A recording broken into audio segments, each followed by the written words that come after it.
Welcome, everyone. We are past Pi Day, and it is not quite the first day of spring, but this is the March 15th edition of the Lane Community College Board of Education work session. Welcome, everyone. Celia, will you call the roll, please? Yes. Mike Eister, Here. Austin Fulnagi, Here. Holly Johnson, Here. Lisa Fragola, Here. Steve Mattel, Here. Rosie Pryor, Here. Angela Van Kraus. Present. We start each of our meetings with a land recognition, and tonight Austin Fulnagi will read our land recognition. Thank you so much. And I apologize for not being there. I'm in Salem right now. Before I begin the land acknowledgement, I wanted to state that I've reached out to several tribal leaders and tribal members who actually back in December in their tribal meeting and council meetings actually asked organizations to take a pause of land acknowledgements because unfortunately, since doing land acknowledgements, treaties are still broken, Native women's are going missing, and the land is still being ravished by global warming and continues to be destroyed. And additionally, the Tribal Sovereignty Legislative Action Study Group also requested a pause if an organization is not taking steps to reach out to tribal communities and so forth. Now, I'm going to read the land acknowledgement. I'm not advocating for us to pause, but I do feel like this is a good reminder, though, that when we read these land acknowledgements, that they are not just something we get through the agenda. They are something for us to take a pause and to recognize the land that we are on and the traditional homeland of its people. So with that being said, we begin our meeting with acknowledgement that the land we are on is the traditional homelands of the Kalapuya people.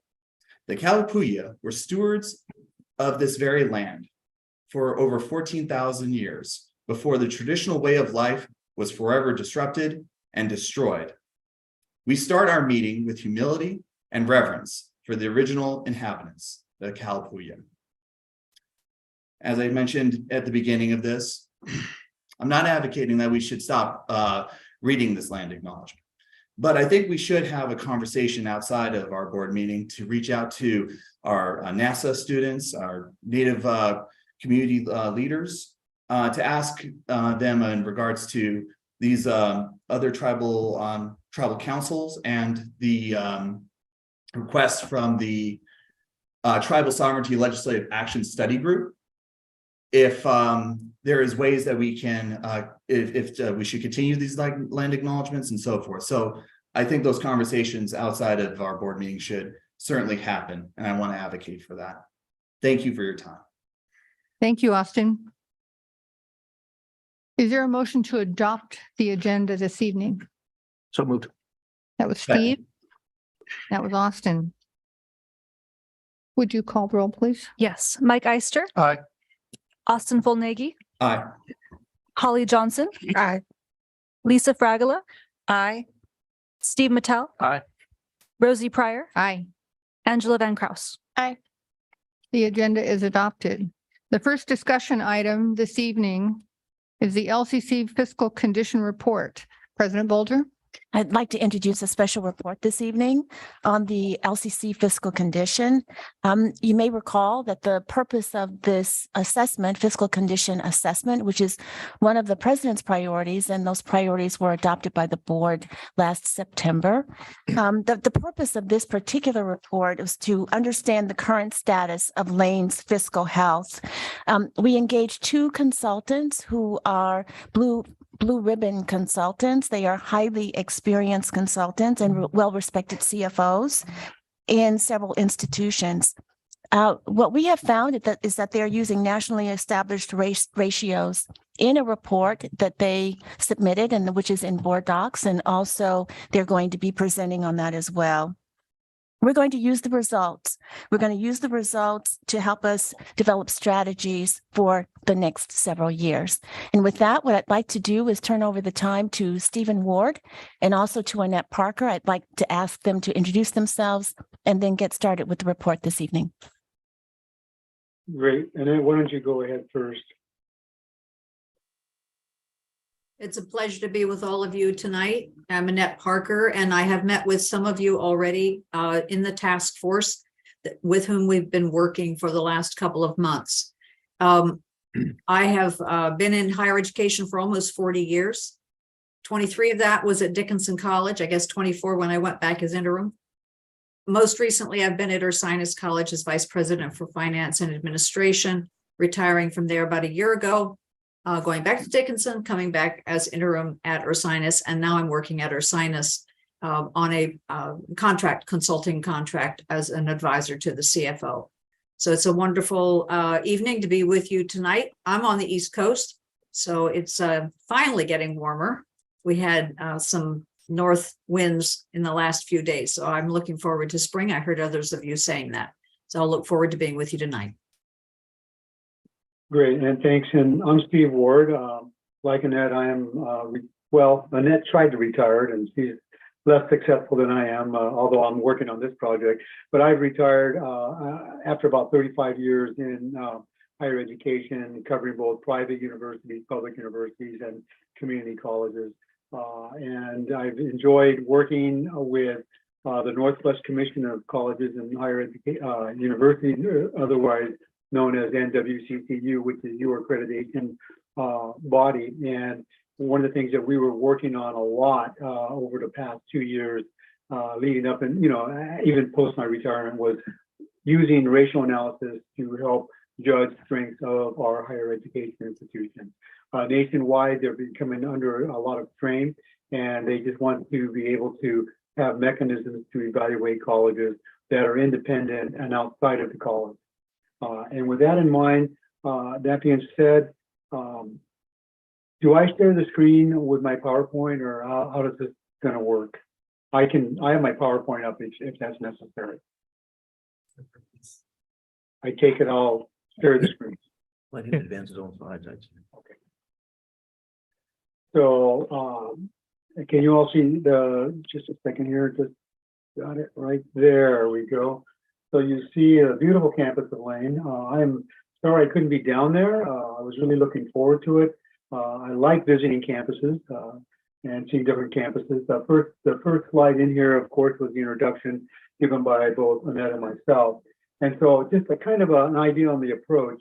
We're going to be using something called the Composite Financial Index and various components of that.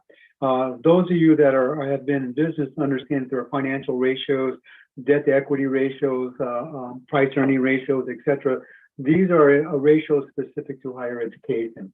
We're going to look at the results for Lane, and then we're going to lead most of that discussion there. And then we're going to start to look at some of our recommended strategic budget metrics. We're also going to look at your current and future strategic issues, primarily 3 categories that we feel need to have focus, and then finally summarize our recommendations and then provide some suggested budget approaches, knowing full well that the actual budget report developed by Lane has to be specific to Lane. So again, the Higher Education Act, this is a federal act of 1965, requires all higher education to start to calculate ratios. NACUBO, which is the National Association of College and University Business Officers, actually helped clarify this and set parameters on it in their advisory. And as I said earlier, Northwest Commission, NWCCU, is working to put these requirements into the accreditation and review process. Now, these are based on audited financial statements. That's what we want to move to, but right now, most of this is self-reporting as it goes through, but I think you're going to see more and more expectations and pressure to provide this kind of information for Northwest. With that, and that's kind of the overview, and now I'll move into the presentation, and this is where Annette takes off. Thank you very much, Steve. We wanted to find an objective tool, a mechanism, rubric for measuring the financial health of the institution. That's what we were asked to do. Going to the CFI, the Composite Financial Index, which was created by KPMG and Prager Sealy back in 1982. I've been using it for about 25 years in private higher education As Steve mentioned, it's now used across higher education. Standard & Poor's and Moody's as rating agencies also use something very, very similar, using many ratios and putting them into 4 basic categories, creating from those categories the ratios that will be normalized and then weighted to create one score for the institution. And we can look at this over time. We're only using, to create these ratios, we're using audited financial statements so that we're not looking at a subjective group of calculations or composite figures. We're looking at audited financial statements for the information that's used within these ratios. The 4 basic ratios then are the primary reserve ratio, which is a measure of liquidity. It's looking at the resources of the institution that could be spent if they needed to be spent. And it's comparing those with how much it costs to run the college for a year. So we'll be looking at the primary reserve ratio and asking the question, are our reserves, our resources sufficient and flexible enough to support our mission? So it's liquidity. We'll also be looking at the viability ratio. So these are both coming out of the balance sheet. Primary reserve ratio, comparing our expendable net assets to our operations. And in purple, the viability ratio, comparing those same assets that are very liquid and comparing them to the debt levels of the institution. So these 2 ratios in gold and in purple are going to be weighted most heavily because it's very challenging to change the balance sheet quickly. So they have a lot more stability in these ratios. They each have 35% of the composite financial index number when we get down to one number. We'll also be looking at net operating revenues ratio in green. This is our operations. We operating our institution so that we're living within our means. A good question for each one of us as we think about our own operating revenues. But this is only 10% of the composite. And then looking at the red, the return on our net assets, or 20% of that calculation, we'll be thinking about our facilities, the use of those facilities, deferred maintenance and things like that, to ask whether or not our asset performance and management support our strategic direction. Those 4 major ratio categories will be normalized and weighted, as I said, to form a composite. We're going to look at that composite for the standards and for Lane over time. Steve, next slide. So you're going to see in the next few slides 3 different diamonds. These diamonds are a pictorial representation, a graphic of what we just talked about, putting the ratios in a schema. If you look at the outside diamond, it can go up to 10. That's the Bo Derek 10 perfect ratio category. You can get a 10 on every single point, north, south, east, and west.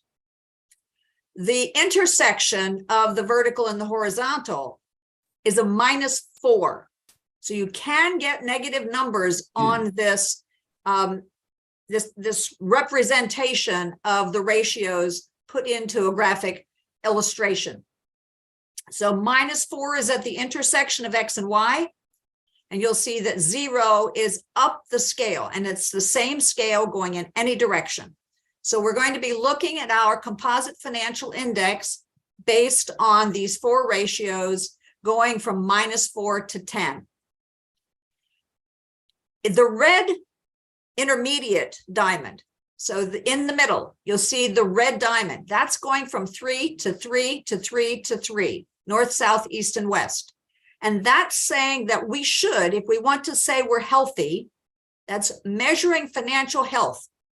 We should see our blue Lane Community College numbers, the blue diamond in the very middle, should be up to the red. It is not. And you'll see that the CFI is not measuring a 3.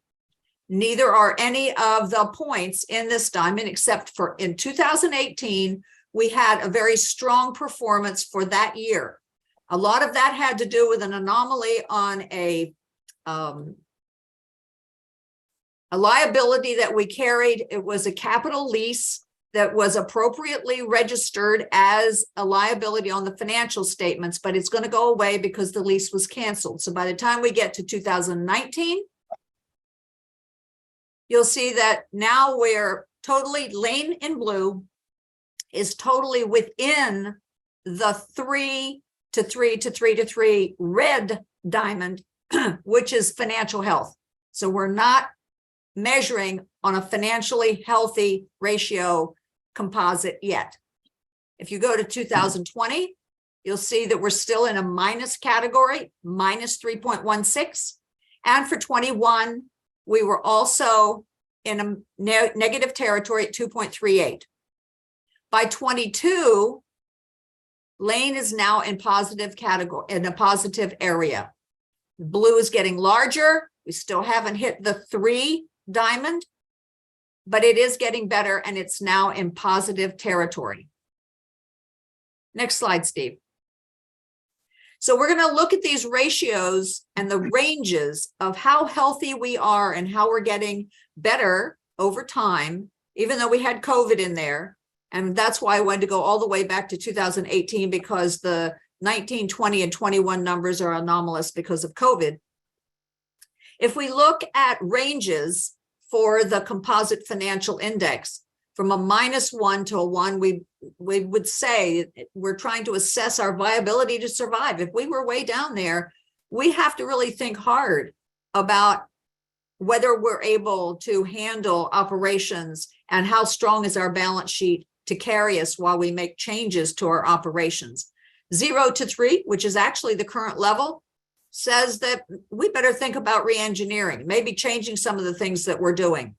3 to 5, if we had gotten that high, remember 3 is sort of that benchmark for measuring financial health, directing our resources to allow for transformation. These are those big questions that a board asks.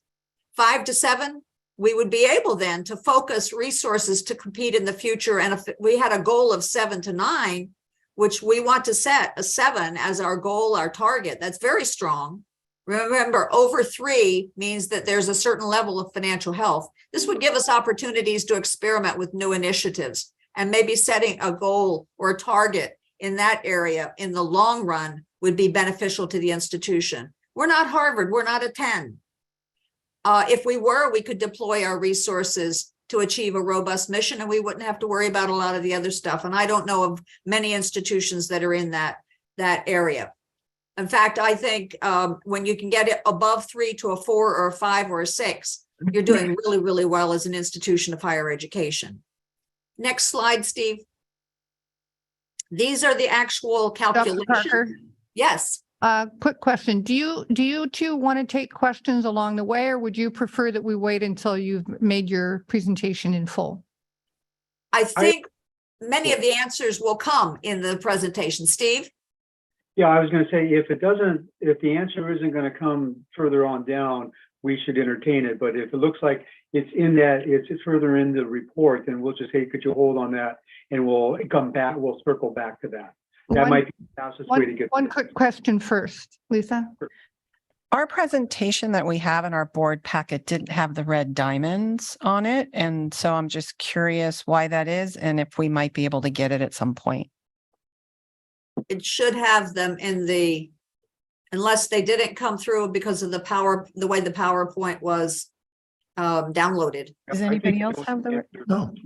We Did you don't have them. So if we could get them at some point, that would be helpful. We'll make sure that you Absolutely. get that. We'll make sure that you get that. I'm not sure. I think it was in the PDF as it translated into board docs. Okay, thank you. Sorry to interrupt. Okay, we'll So- hold questions until you're done. Okay, just a quick question. Did you include the PowerPoint in the board report, or just the written report? There is a PowerPoint in the board We have packet. the And- PowerPoint. I think it's in a PDF format. It might have not translated some of the animations. Yeah, because I think we gave everything. Great. So I'll go back. Thank you. Annette? These are the actual calculated ratios then over the last 5 years.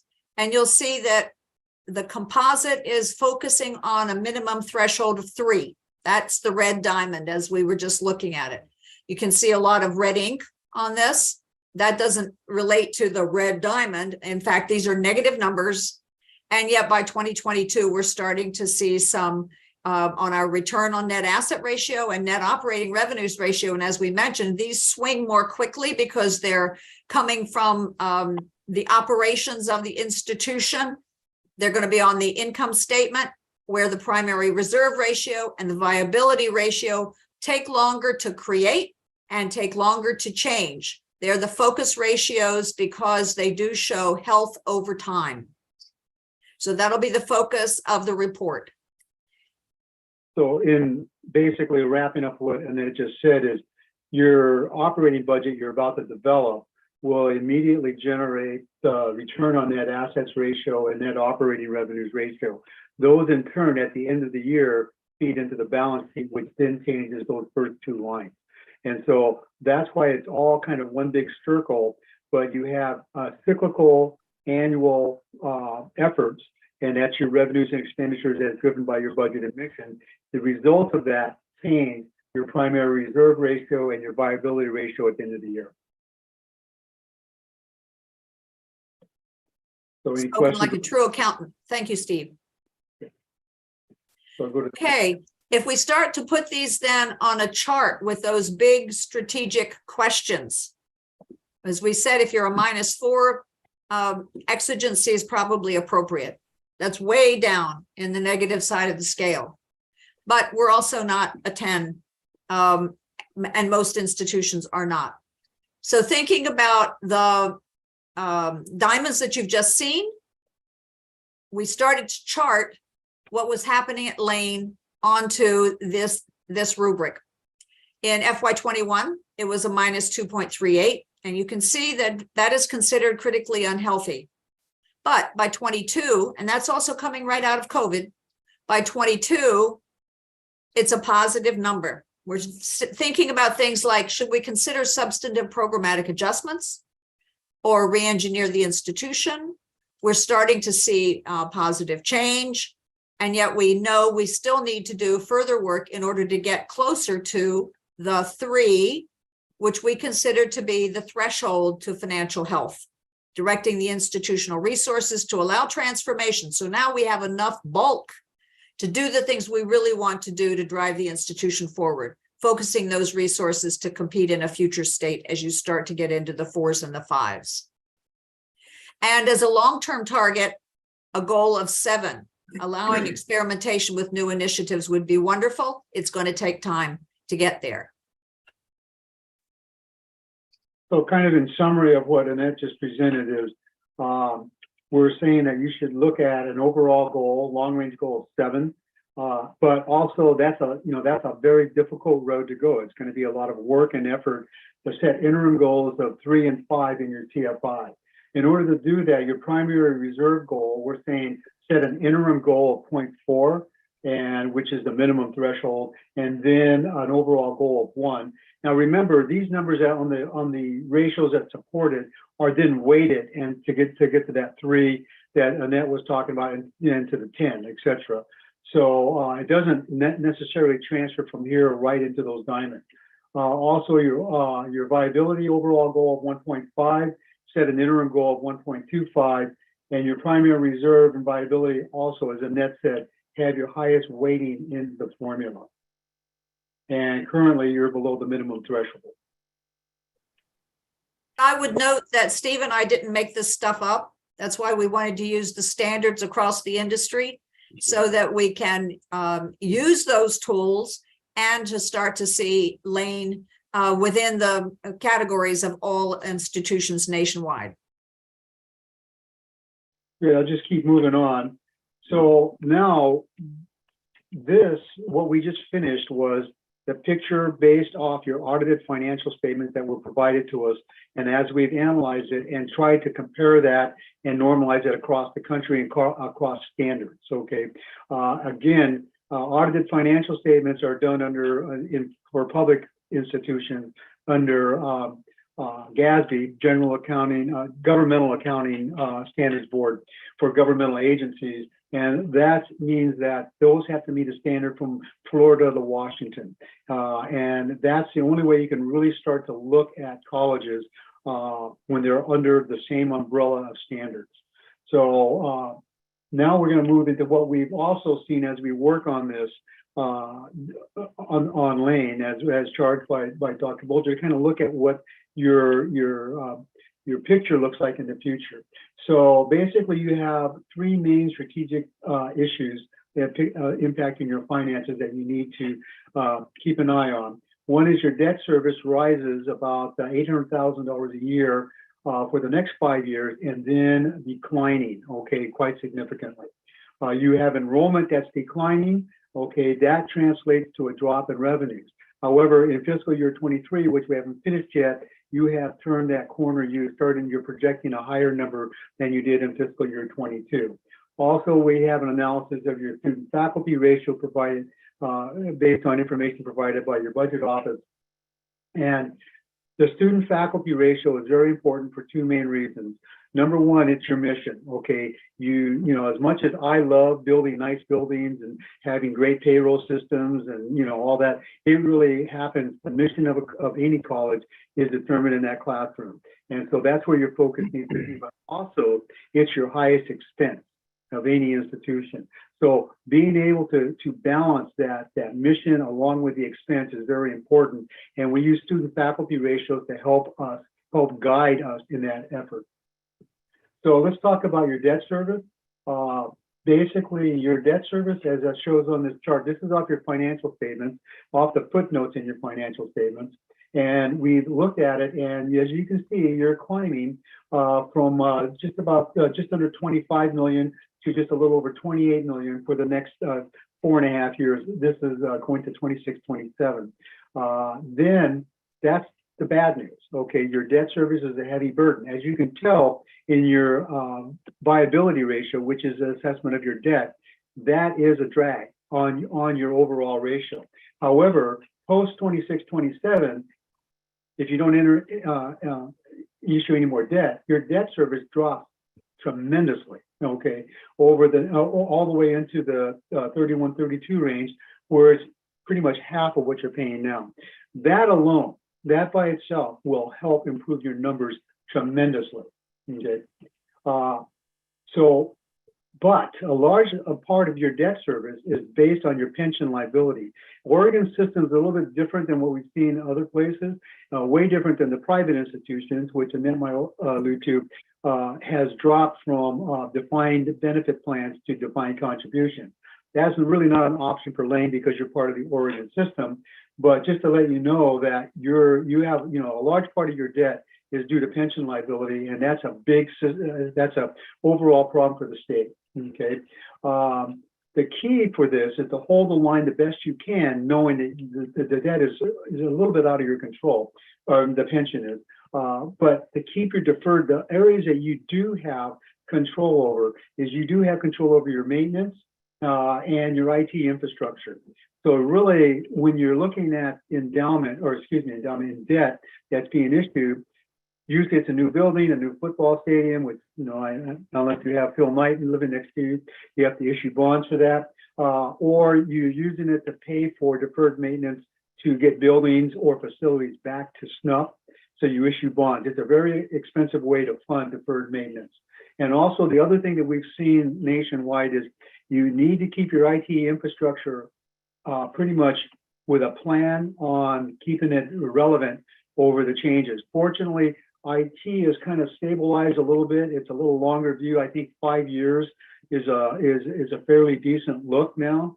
10 years ago, it was 3 years. Okay, IT was obsolete in 3 years. That's how fast it was changing. But the main thing is don't let your IT get so obsolete that you have to issue bonds to bring it up to snuff to be competitive with your other institutions. But again, you're dependent on pension benefits. That is a more complicated issue outside of what Annette and I can do.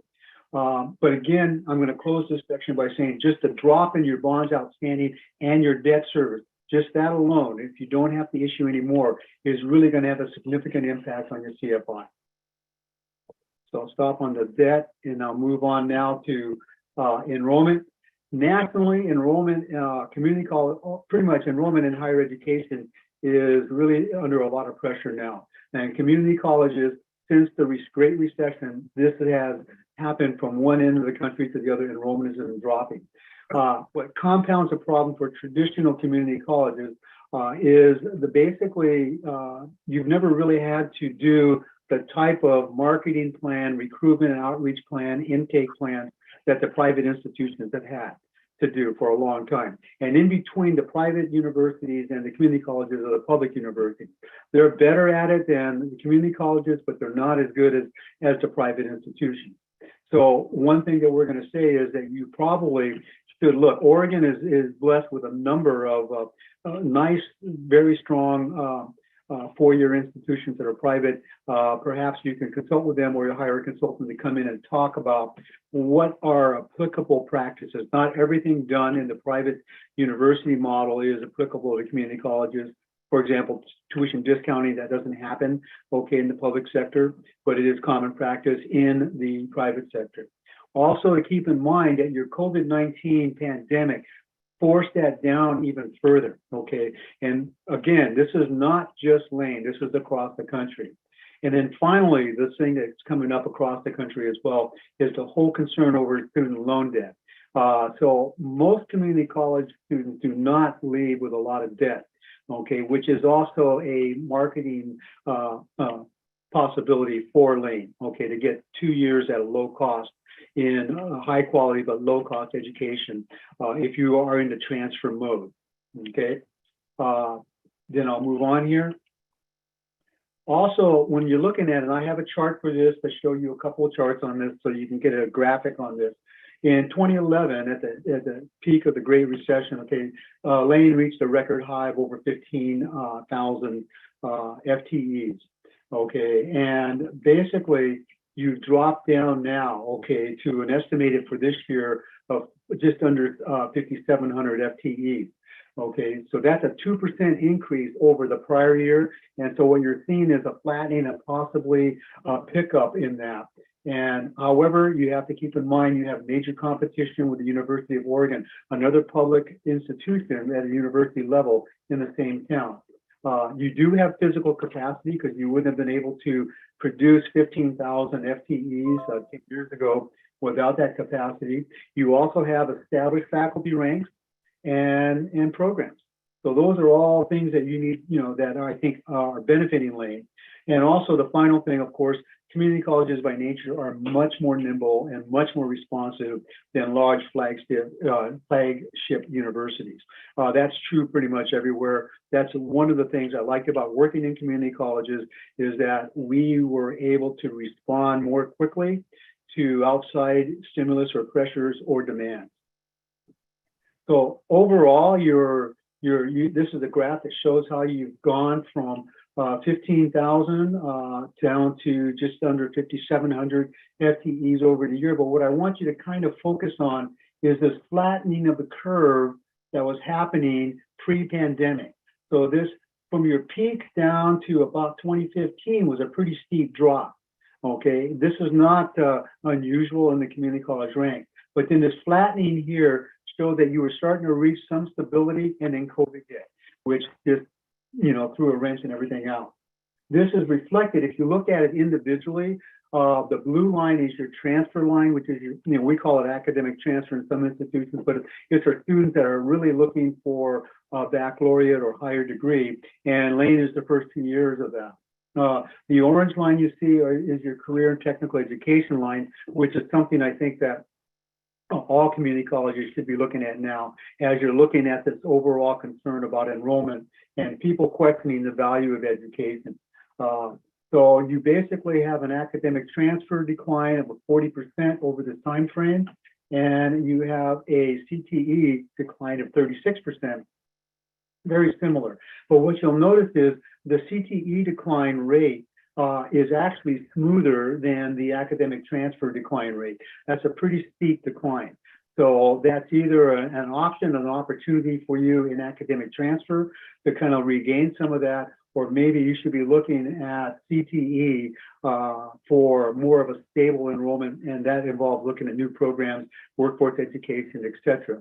These are things that Lane has to look at as they start to develop their strategic plan. This is just a combination of both those.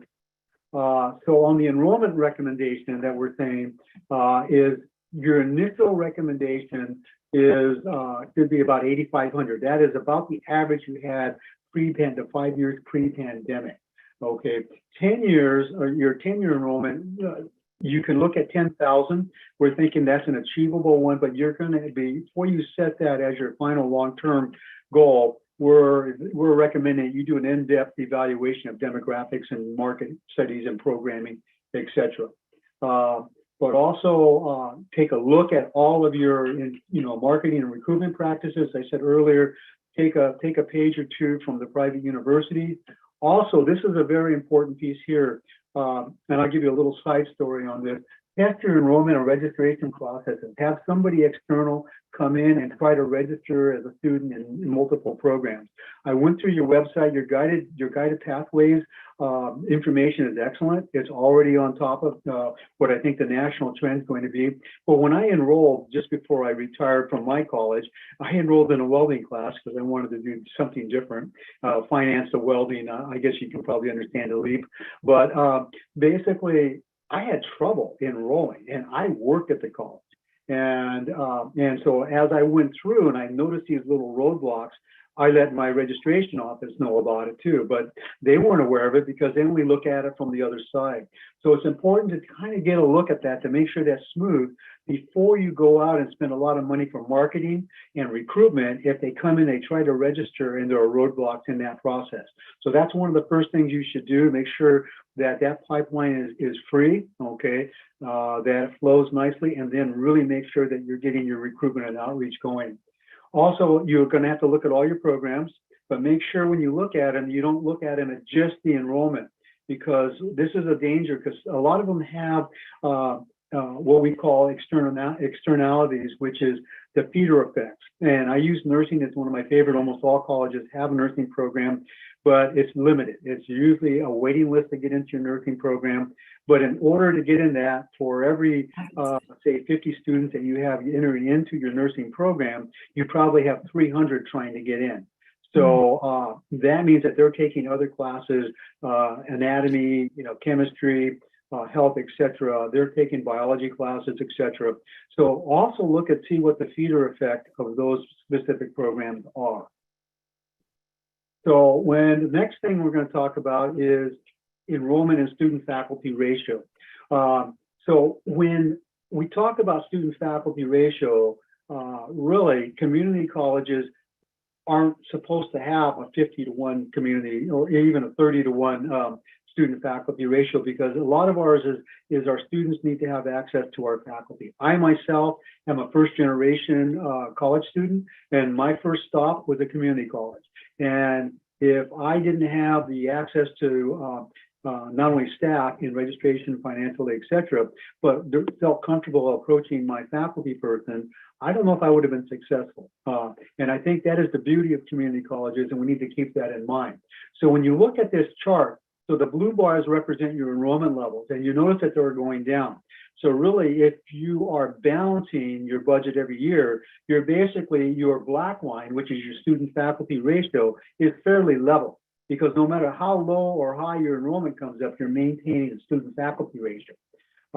So you leveled out in that 5 years that we talked about, where you're about 8,500 FTEs, you were at a 22-to-1 ratio. Okay. However, that's now dropped to the fiscal year 22, the last year I have total information for, at a 16.7-to-1. So basically, what that is, it's good news. So some people say, well, that's bad news, we're not doing a good job. I say it's good news because that tells me you have capacity to enroll more students without having to hire more faculty, because you were at 22-to-1 and now you're 16.7-to-1. So I'm saying that you should be looking at, you probably have a lot of capacity inside your classroom that are going unfilled.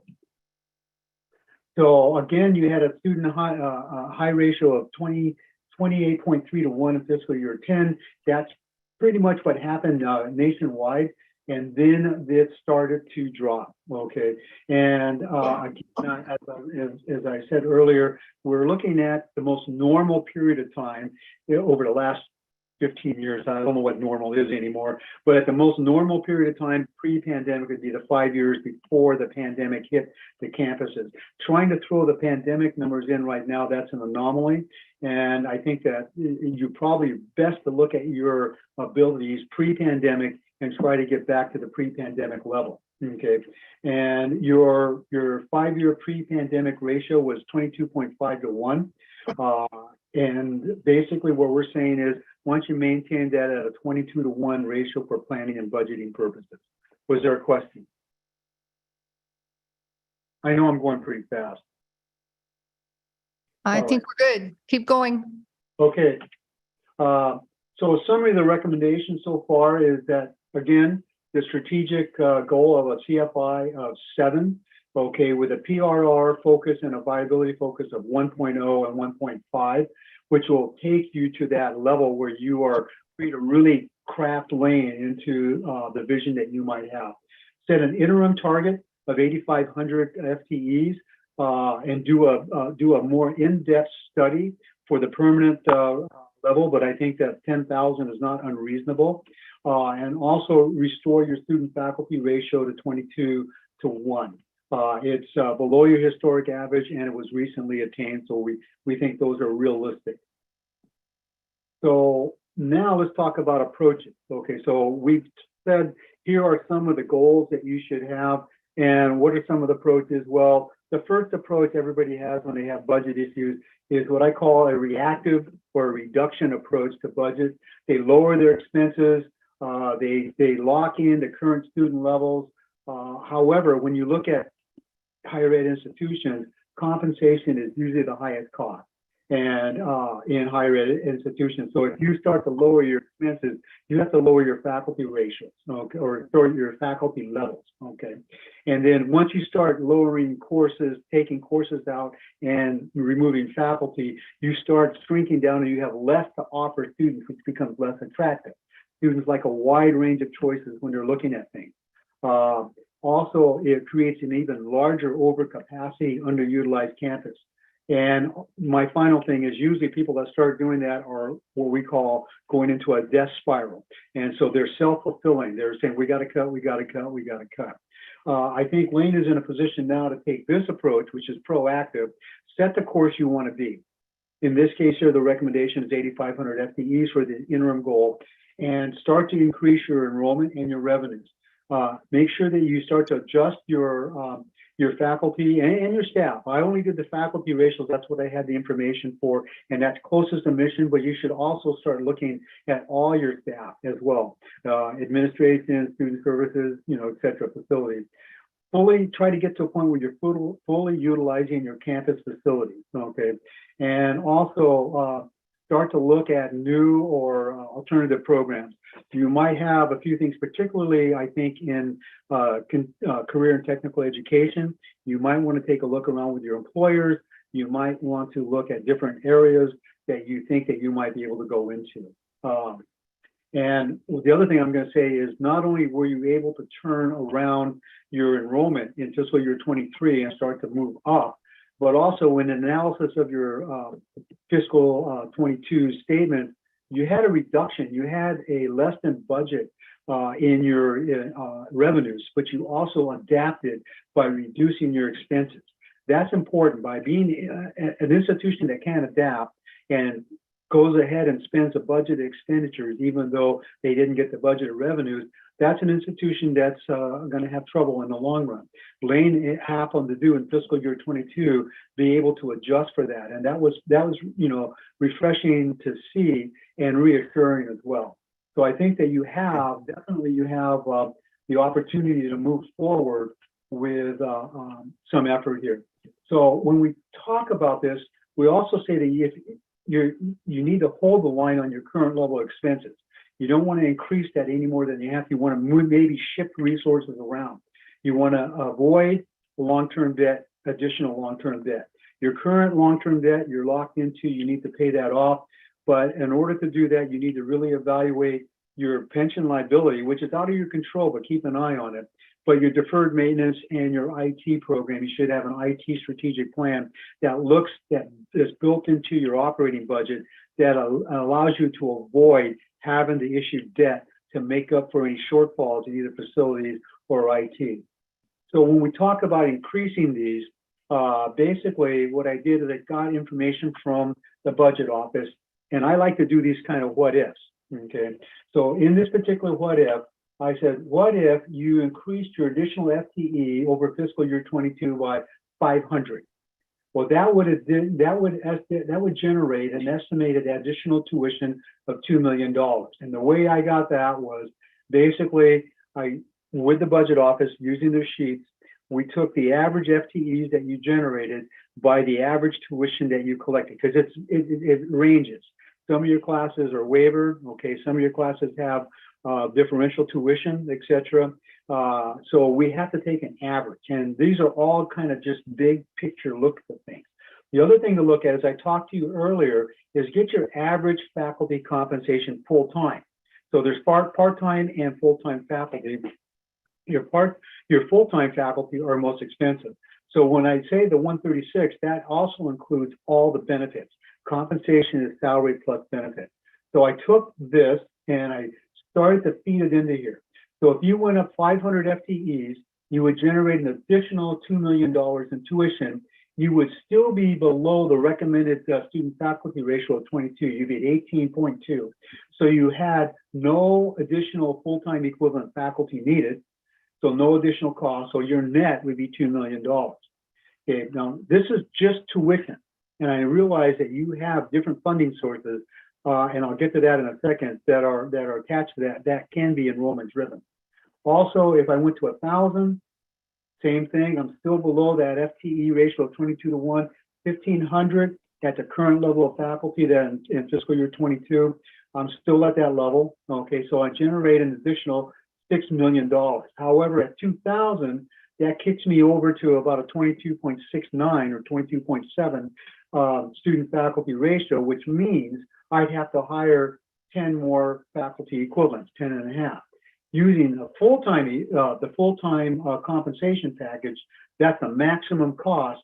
You would generate another $1.4 million in additional costs for faculty, and your net would be $6.7 million. Now, when colleges adjust to varying class loads, etc., they don't always fill with full-time. Sometimes they will fill with part-time, or full-time faculty will take an additional contract. That will change that expense. This is the most negative I can get, because I like to look at what's my most extreme cost I'm going to have for the revenue I'm expecting. And at that point, this tends to be 2,000 FTEs from where you are now, tends to be the what I call the deflection point, which is after that, you're going to start generating, you still generate more money, okay, but you also generate more costs, so your net goes down. Still at 2,500, or which would get you an 8,000, okay, range, that still generates you a net of $5.6 million. And that's at a absolute highest cost of every FTEF needed being filled with a full-time faculty person. So that's a deflection point at this point right here. So this now does not include the state funding, which is after several hours, several days, I should say, and many emails with the staff to trying to understand how Oregon's process works. That is when it's going to be hard to calculate and feed into this, because it's a zero-sum game in Oregon. And basically, there's a pot of money and it's divided up among that pot, and you get a share of that pot depending on your enrollment. So if you grow your enrollment and everybody else doesn't, okay, you're going to get a larger share of the pot. But if everybody else grows equally like you, it has no effect. Or if other people grow more than you grow, it's actually going to have a negative effect. So we did not include in our calculations here, which is a very difficult one to include, is the impact on your state funding on a per FTE basis.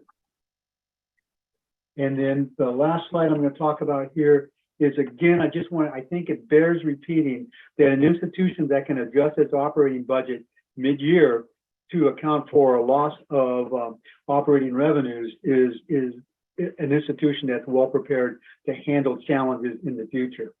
So basically, What I'm saying is focus on developing an operating budget, considering your historic trend, okay? And basically try to get that enrollment up, keep your debt down, and move forward toward improving your CFI score. And those are just the budget approaches are just recommendations or suggestions. So we've got to the whole thing now. So we go back for questions. Before I ask my colleagues to signal if they have questions, I wonder if you could talk a little bit, just briefly, about the process you used to arrive at tonight's report. It wasn't just an examination of our audited financials. My understanding is that you've been interacting with representatives of the campus community for weeks now. So perhaps you could talk a little bit about the approach you've taken to developing this information for the board. Sure. So in working with your budget office, okay, what I was trying to do was to get a history of numbers. This is not off the financial statement. So a history of internally generated numbers that are reported to the state. And they're very responsive. I will say, enjoy working with them because I can ask a question and maybe they don't understand it. We worked it around, but I ended up being able to get student credits, personnel FTE, I calculated the student faculty FTE, but I also got your contracted faculty levels, your part-time faculty levels, basically, and your state funding overall, and your share of the state funding.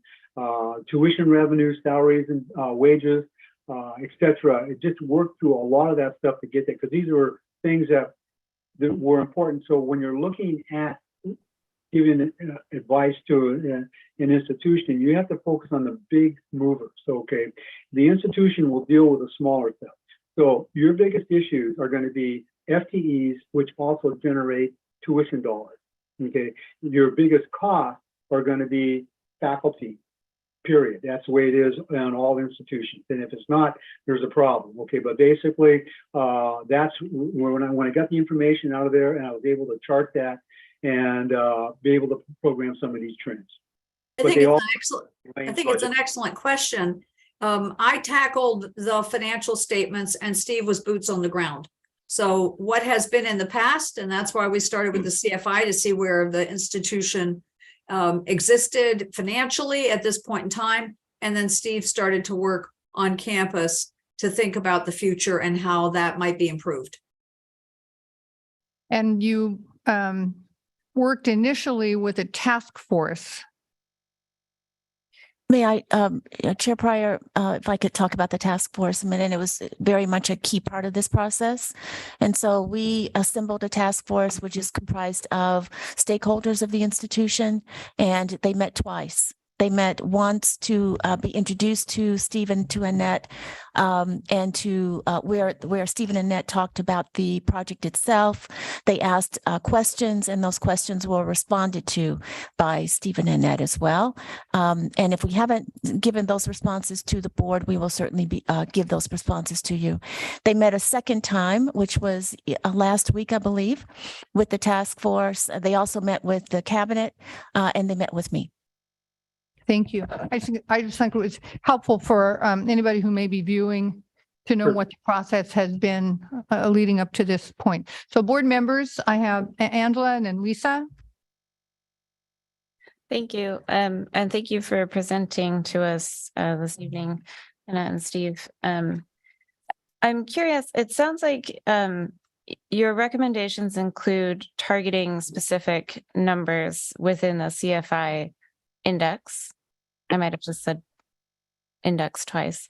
But my question is about how those are calculated. It sounds like it's not a proprietary calculation. So it's something that we could do because otherwise, obviously, how could we target them? But I'm wondering if that's something that was covered with the task force, if we are now well prepared to calculate these numbers and sort of check our year over year. Yeah, actually, so this, I always have this book with me. It's got all kinds of dog-eared pages and tabs. This is the Strategic Financial Analysis for Higher Education, Identifying, Measuring, and Reporting Financial Risks, developed by KPMG Prager Sealy, as I said, in 1982. It's now in its 7th edition. This is available from NACUBO, that's the National Association of College and University Business Officers. It tells you why it looks at ratios in a certain way, and then it provides the structure for doing it yourself. At my institution, our auditing firm is a regional firm called Baker Tilly, and they actually do this for our board for the audit committee meeting every year. And we do it internally as well and keep a check on where we've come from and where we're going on an annual basis. So this is a great way to talk to faculty members and other stakeholders to say, we have a real strength here. We should take advantage of that. For example, in our institution, we had a strength on our reserve position, and we used it to invest in some changes starting about after the strategic plan that came out in 2016, 2017, we did what we called a strategic pivot, and we were able to use those reserves. It's not just looking at the budget. Most people just look at a budget, and a budget year over year makes a big difference, as Steve said, on the development of that expendable net asset number that's used against the operations and then against the debt, to calculate the primary reserve ratio and the viability ratio, so the liquidity and the debt ratios. And looking at those over time can help you understand where you have opportunity or where you have problems. Obviously, the net operating revenues ratio is something we look at all the time when we're looking at a budget, but that's going to make a difference over time in those first two ratios. And that's a way, particularly, I think, to communicate some pretty challenging and complex financial concepts into layman's terms. And it's really a great way to share the financial information so that people can really understand it. But this is available from NACUBO. And I certainly encourage anyone, any of the other institutions that aren't currently doing it, to keep track of it themselves. And if I could add on to that, NACUBO is the greatest source to be able to get the training for it. But the fact that you're asking that question, okay, is a great message. Northwest Commission would love to hear that, because they want people to pay attention to this. So your CFO is going to have to lead this, and I know you're in transition right now, but your staff underneath the CFO needs to also understand the basic components of it. But the training that you can get, as Annette said, is basically available through the National Association of Colleges and University Business Officers, and there's trainings out there for it, and it's not real.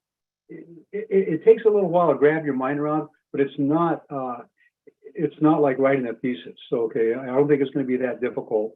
And if you're an accountant type person, eventually you'll grasp this.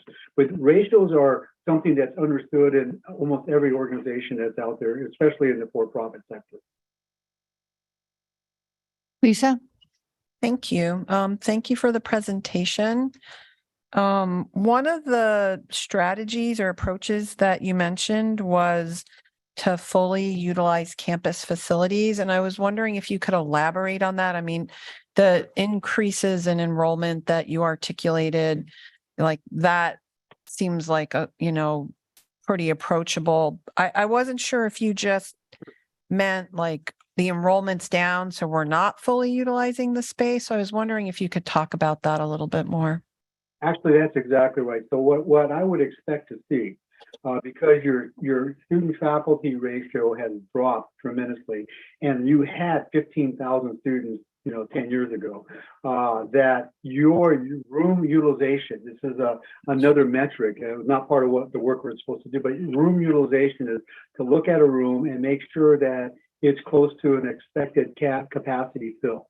Okay, so my guess is, based on the numbers I'm seeing right now, is your room utilization is low. I don't know if Lane actually does a calculation on room utilization or not, but that's what I'm talking about when I'm talking about physical, fully utilizing campus facilities, is making sure that you are filling your classrooms up. And basically, sometimes that means you might lower you might reduce a number of courses. If you have, like, say, an English course that is, English is, probably one of the biggest transfer courses that you have out there. Maybe you drop one section and put more people into to get to the expected student enrollment level, which is different from. The other thing I wanted to make sure is clear is that 22-to-1 is an overall. Each program has different nuts. I wouldn't hold the 22-to-1 to every single program you have in there. There are reasons why you may want to have a 16-to-1 ratio, or that you can afford to offer quality education at a 30-to-1 ratio. So the 22-to-1 is an overall ratio. But basically within the programs, for example, in industrial arts, where you're working with equipment and dangerous stuff, you may not want 22, you may want more like 18. Okay, so you can keep an eye on the students so nobody gets hurt. But back to the campus facilities, next to take a look at, you have classrooms that are operating at 5 and has a capacity of 30, just to give an example. Does that answer your? Yes, absolutely. So it's connected to enrollment as well. It's not, I was wondering if there were some other levers that we were thinking about. Thank you. Mike? Thank you, and thanks for the report and the work you did. This idea may be heretical, and it may also be beyond the scope of your work, but when I'm looking at your chart with the long-term debt, I'm wondering if there might be some kind of a way to smooth that jagged chart, so that we could possibly have a little bit less pain between now and 2027, and push some of that pain into the future when we've got more capacity to absorb the pain. Well, and Annette, I want you to jump in on this because you do a lot of bond work as well. My guess is when you work with the consultants, okay, they were looking at your capacity, okay, and utilizing the state of Oregon's bond rating, okay. So usually the way to make that smooth out is to issue more debt. And at this point, what I would say is, since you're less than 5 years, because you're actually halfway through the 22-23 year now. So you've made half your payments for that particular year. I would almost say the smarter move is to hold that for 4.5 years, okay, and let it naturally decline. Otherwise, what you're looking at is you're usually looking at going out and issuing some sort of consolidation, because you're already committed to the debt service. You've issued it, people are expecting their payments, etc. Annette, can you add to that? Sure, thank you. It's a complex question. I think it's a great question, but I have not studied your bond documents. That was beyond the scope of the engagement. I don't know if your bonds are callable, so I don't know if you could handle any sort of refinancing. Right now is not a good time to refinance because the interest rates are going up. Last few decades have been wonderful for issuing tax-exempt debt. Right now, it's not nearly as positive as it was just a year ago. But a debt analysis by a group that you probably have used consultants in getting ready for the debt that you've taken on. You have to look at both the balance sheet and the capacity to handle more debt. When we look at that viability ratio, that is the expendable net assets compared to debt. Want to make sure that you don't weaken that. That's when Standard & Poor's looks at you, or Moody's, I think you're Moody's rated, they're going to be very careful about that. Now you have the backstop of the state of Oregon, and that's wonderful, but your own debt capacity should be analyzed both on the balance sheet, how much can you handle in that viability ratio, and also can you handle more interest and principal payments out of your operating budget. Sometimes you have the capacity on the balance sheet, but the budget just can't handle it. So it really needs to be assessed for each of the bond issues that you have.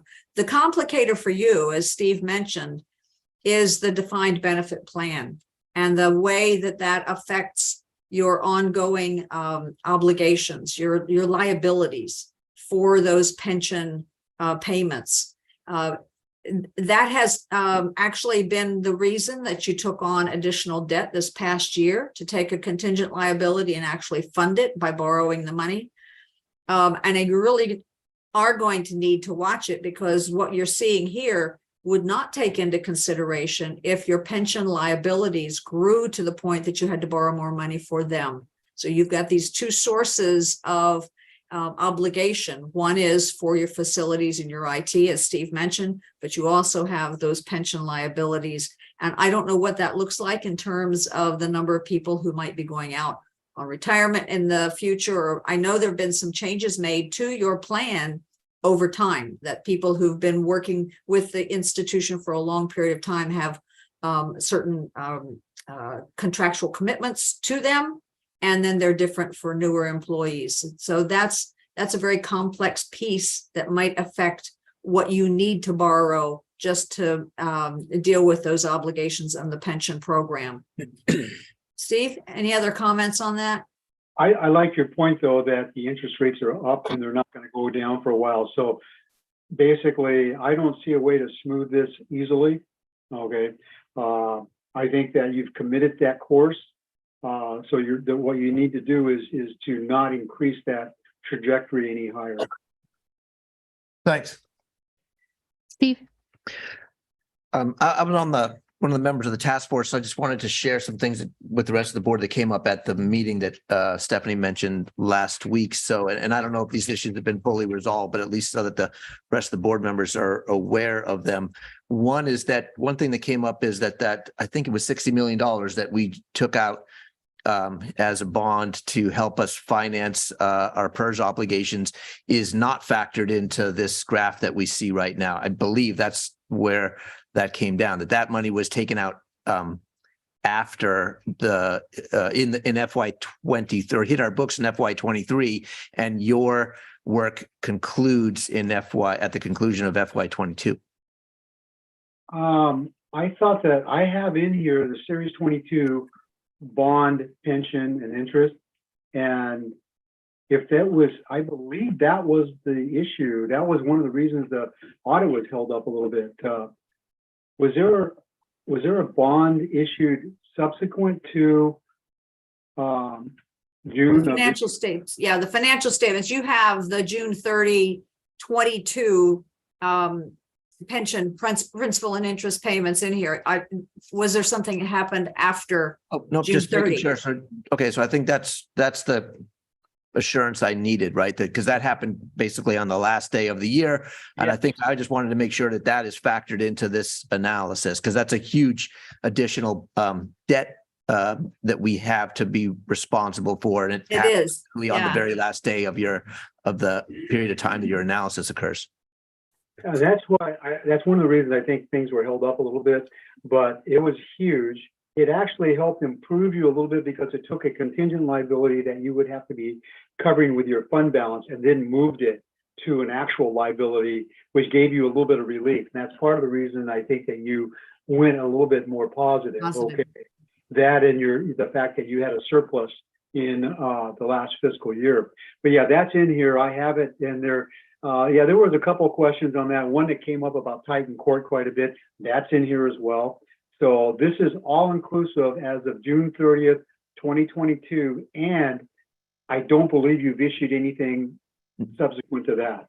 That was plenty. Yeah. The other question is, if you could help me understand how much of this debt that we're looking at now on this particular slide is the direct responsibility of the institution to finance and pay, and how much of it is debt that we, have put, how do I say this, that the community essentially taken responsibility for on our behalf, right? We floated $120 million bond a few years ago, and it may in some ways appear on our books, but that is being financed and paid for year in and year out by the community. They agreed to do that. So I'm just still trying to get clear as to there's sort of, in my view, there's two buckets of debt, right? There's things like the PERS bond that we just took out.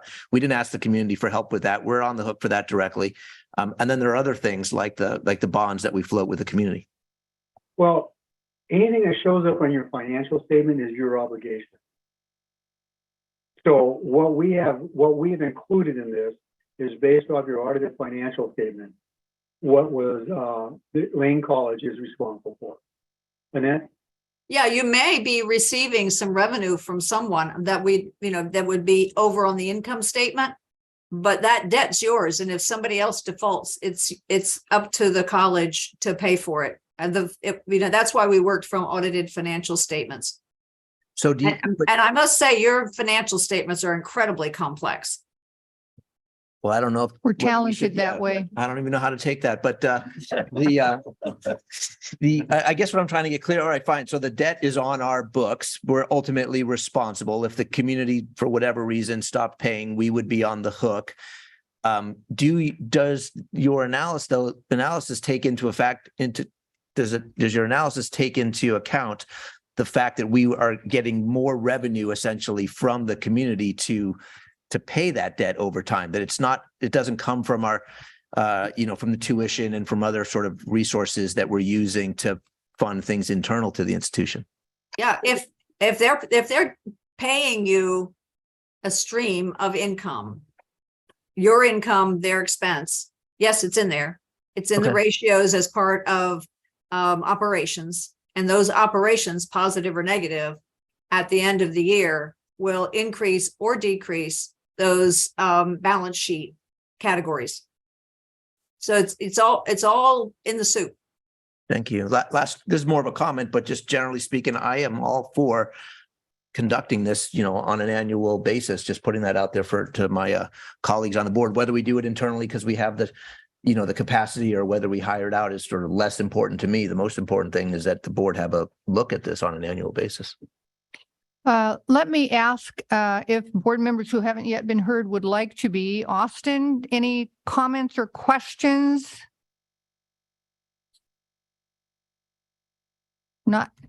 I'm not seeing you, Austin, so I don't know if He's on a phone, his laptop. he's on the phone. But he said he would text me again. Okay, good. Holly, any questions at this point? No questions. Okay, I have several questions, so I'm going to start just raise your hand if you want me to stop and have another go. My first question is about context. I recognize that you haven't done this service for every community college in the nation, but give us some sense of your take on Lane's fiscal health compared to the fiscal health of other community colleges in Oregon, in the Northwest, in the country. Are we in the middle? Are we in the bottom quarter? Give us some sense of context here. That's great. And what I would say is, right now, Lane is in a predicament that's not abnormal. Probably a better way to say is you're probably average, in that you are weathering through a demographic shift nationally, okay, for higher education and community colleges in particular. I myself, I served until this last June, I served on what's called an FRR, which is a financial review report that has to be submitted to a committee for the Northwest Commission to review, to see whether you continue, either institutions that have been recognized as a distress, okay? And there's a concern about continuity of operations, okay? In my looking at those statements of those colleges that have come through, you are stronger than they are. Part of the problem that you have here is debt, okay? And part of the biggest part of the debt problem you have is the pension piece. So a lot of the colleges have to report the pension piece. What's abnormal or unusual, I should say, you shouldn't use the word abnormal. What's unusual about Oregon is in other states, usually when the agency remits its the collections and the expense for a defined benefit program, they remit it to a state agency, and that agency now, that becomes the obligation of the state.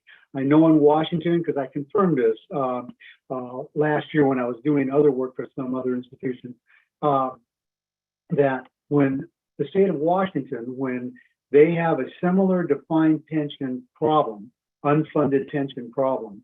When they give their collections from the employee share, their contribution share, when they turn all that over to the Department of Retirement Systems, that basically means that they don't have a responsibility for that anymore. And the answer is yes, it's a state responsibility. However, for GASB purposes, they have to report that. That's what's unusual about this. The fact that you had, and that's the big question I had when we first took on this project is, are you guys really ultimately responsible for this or not? Because that would change how Annette and I would present this. Because if you weren't ultimately responsible for this pension liability, unfunded pension liability, then we would adjust accordingly. We would say, here it is with the unfunded and here it is without it. But you are, obviously, because you had to issue bonds to cover your unfunded liability. And that's what's different. So in Oregon, you're probably right in the middle, okay? In the Northwest, you're probably a little bit below normal, and that's only because of this pension. But what you have, okay, is you had, what Lane has that's great, especially in Oregon, is you're one of the larger schools. You've had an established program for a number of years. You have a large faculty component and established program. So I would say, as far as the fiscal piece goes, this financial piece, this analysis here, you are probably right about average for Oregon, a little bit below average for the Northwest, including Idaho, Montana, and I would probably say in Washington. But yeah, I don't think that you're in a point where, and your CFI shows that you're at a point where you need to concentrate on whether you're going to keep the doors open or not. But you are in a position where you have, as Annette says, you need to re-engineer. You need to really think through your budget process. But we could do more studies on this. But I think right now what your goal is to focus on getting your CFI above that minimum threshold. And if you focus on that, then I think then you start comparing yourself to other schools, which is definitely something that can be done. So my next question, if we could look at the slide, you talked about what if scenarios. Sure. I'll get And to you that. talked about what it would take to get to that faculty student ratio. I really appreciate this kind of ability to sort of model scenarios a little bit. It sort of helps us understand how we can try to incrementally get to where we might be in a better position to try to provide the resources to the organization to let faculty and staff do a lot more of the miracle making that they do every single day out here. It gives us the opportunity to work with our terrific faculty union to try to achieve some of this kind of outcome. It gives us a starting point to talk about it. My question is about tuition. How do you as financial and fiscal experts in higher education, how do you try to measure the impact of tuition on enrollment? I mean, I'm assuming in these numbers you held tuition constant, or did you put some sort of incremental increase in tuition for each of these different examples? How does that work exactly? What I did, and fortunately you have this, so you can go back and take a look at it, but it includes only the 5.2% increase for fiscal year 23, the one you already passed that's in place right now. It does not include a tuition increase in subsequent years. So you held tuition constant in these examples. So there's really no way to know if your what if scenarios are as accurate as they would be if we put an increase in tuition, because how can you help us understand the impact tuition has, changes in tuition has on enrollment? You know, we've experienced tuition increases every year for the last 12 years I've been on this board, and we've experienced enrollment declines every year. So I'm really wanting to understand the relationship between tuition and enrollment. Okay, and I would say at this point, it's not possible to do with the numbers I've been providing. Okay, because I don't have those tuition increases for every year. But you have to remember what we said earlier, there's a national decline in enrollment. Right. Okay, and that has put a lot of pressure. So what I'm gonna say is this wasn't meant to go back and see what the impact tuition had on your current level of enrollment.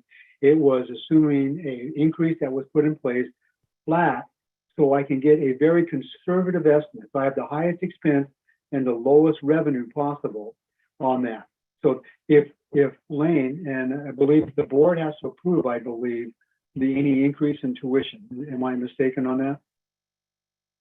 Correct. Yeah.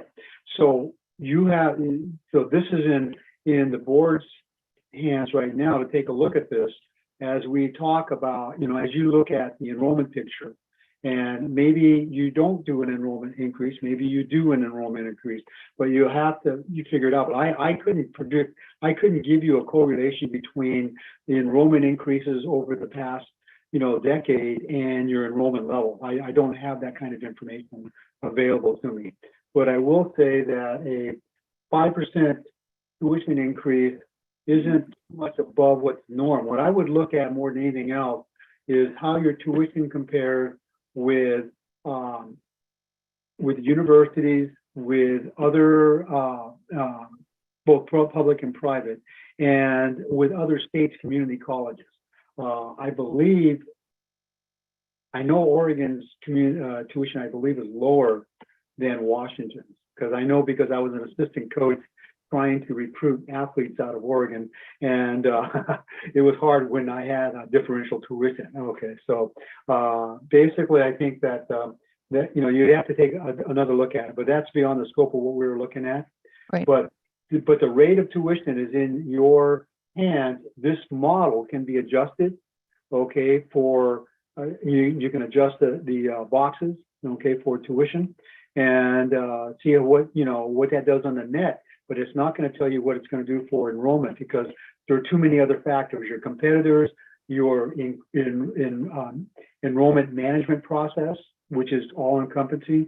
That's a key. You have to analyze that as well, because those are all factors, not just tuition cost. It's an incredibly complex question. Reputation, outcomes, programs, the way you recruit, how you work on retention, what your attrition looks like, so, and how I know the university is right down the street almost from you, and trying to compare that. One of the things you really have the benefit of in your particular type of student is that you have a lot of non-traditional students. You're not just looking at the 18 to 22-year-old population, and the Northeast is actually one of the the Northwest is actually one of those growth areas where I'm in the Northeast, and we've had a terrible decline in the number of 18 to 22-year-olds over the last couple of years, and lots of competition.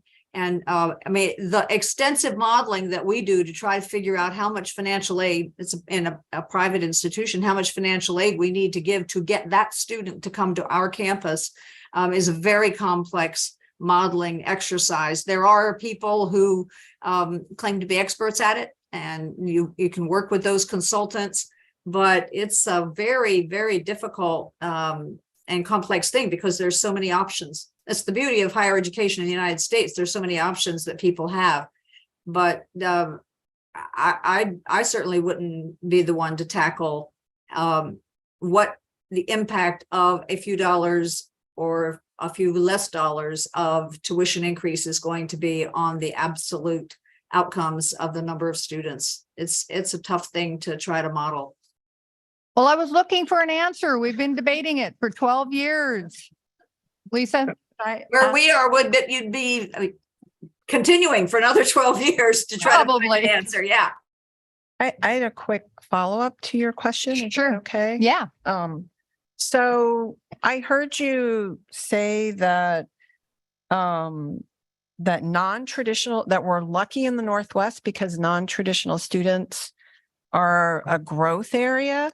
And I'm very curious about why you say that, because I was at a presentation by a local superintendent yesterday, the largest school district locally, and it was interesting how their enrollment trends mirrored ours somewhat. And I think we're all aware that our traditional students, like the enrollment is going to be decreasing consistently for some period of time. So what do you mean by that non-traditional students are a growth area? Why is that? What I hope I said, and maybe I said it wrong, was that you have the benefit of not just saying that your population is 18 to 22 years of age. Okay. So because of your programming, you're actually trying to attract a number of different population groups. And that may be beneficial to you, but I don't know your area and I don't know what's going on in the specific school district. I do know in the Northeast, we are in a declining population area for 18 to 22-year-olds, and my institution has traditionally focused on that group. So I think it's beneficial to have multiple generations in your cohorts. I think it's wonderful that you're reaching out to people who are non-traditional and that many of your programs benefit people who are looking for more flexibility in their educational opportunities. So we're in a deep problem in the Northeast.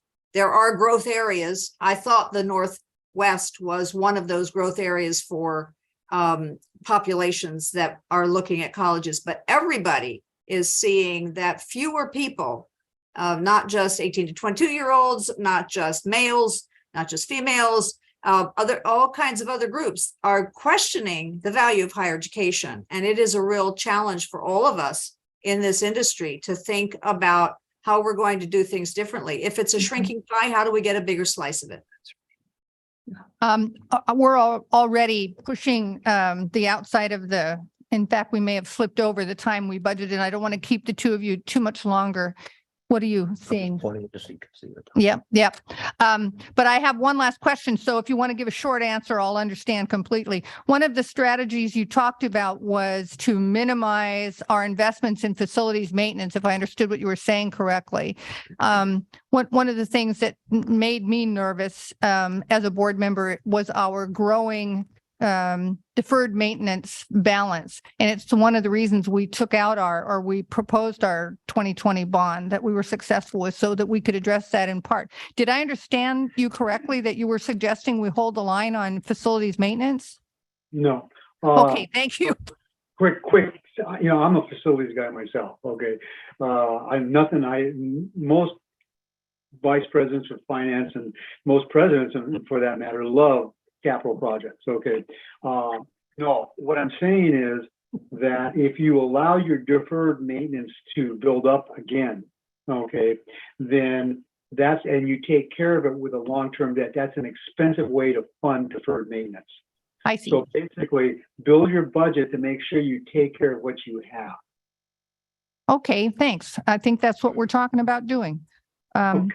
Yeah. The last thing I wanted to say, besides thank you very much, it's been a real education, a real opportunity for us to be able to take this deep dive and to have your expertise. Our goal in doing this for the benefit of those who are here with us tonight and those who may be watching was to endeavor to establish a shared understanding among Lane Community College board members about the fiscal condition of the college so that we can work together to set some appropriate goals and move forward with our colleagues in our two unions and our president and her administration. So I really, really am grateful for your expertise. I agree with Steve. I think we should make this an annual. Is annual the right amount? Do most colleges do this annually or on some lesser frequent schedule?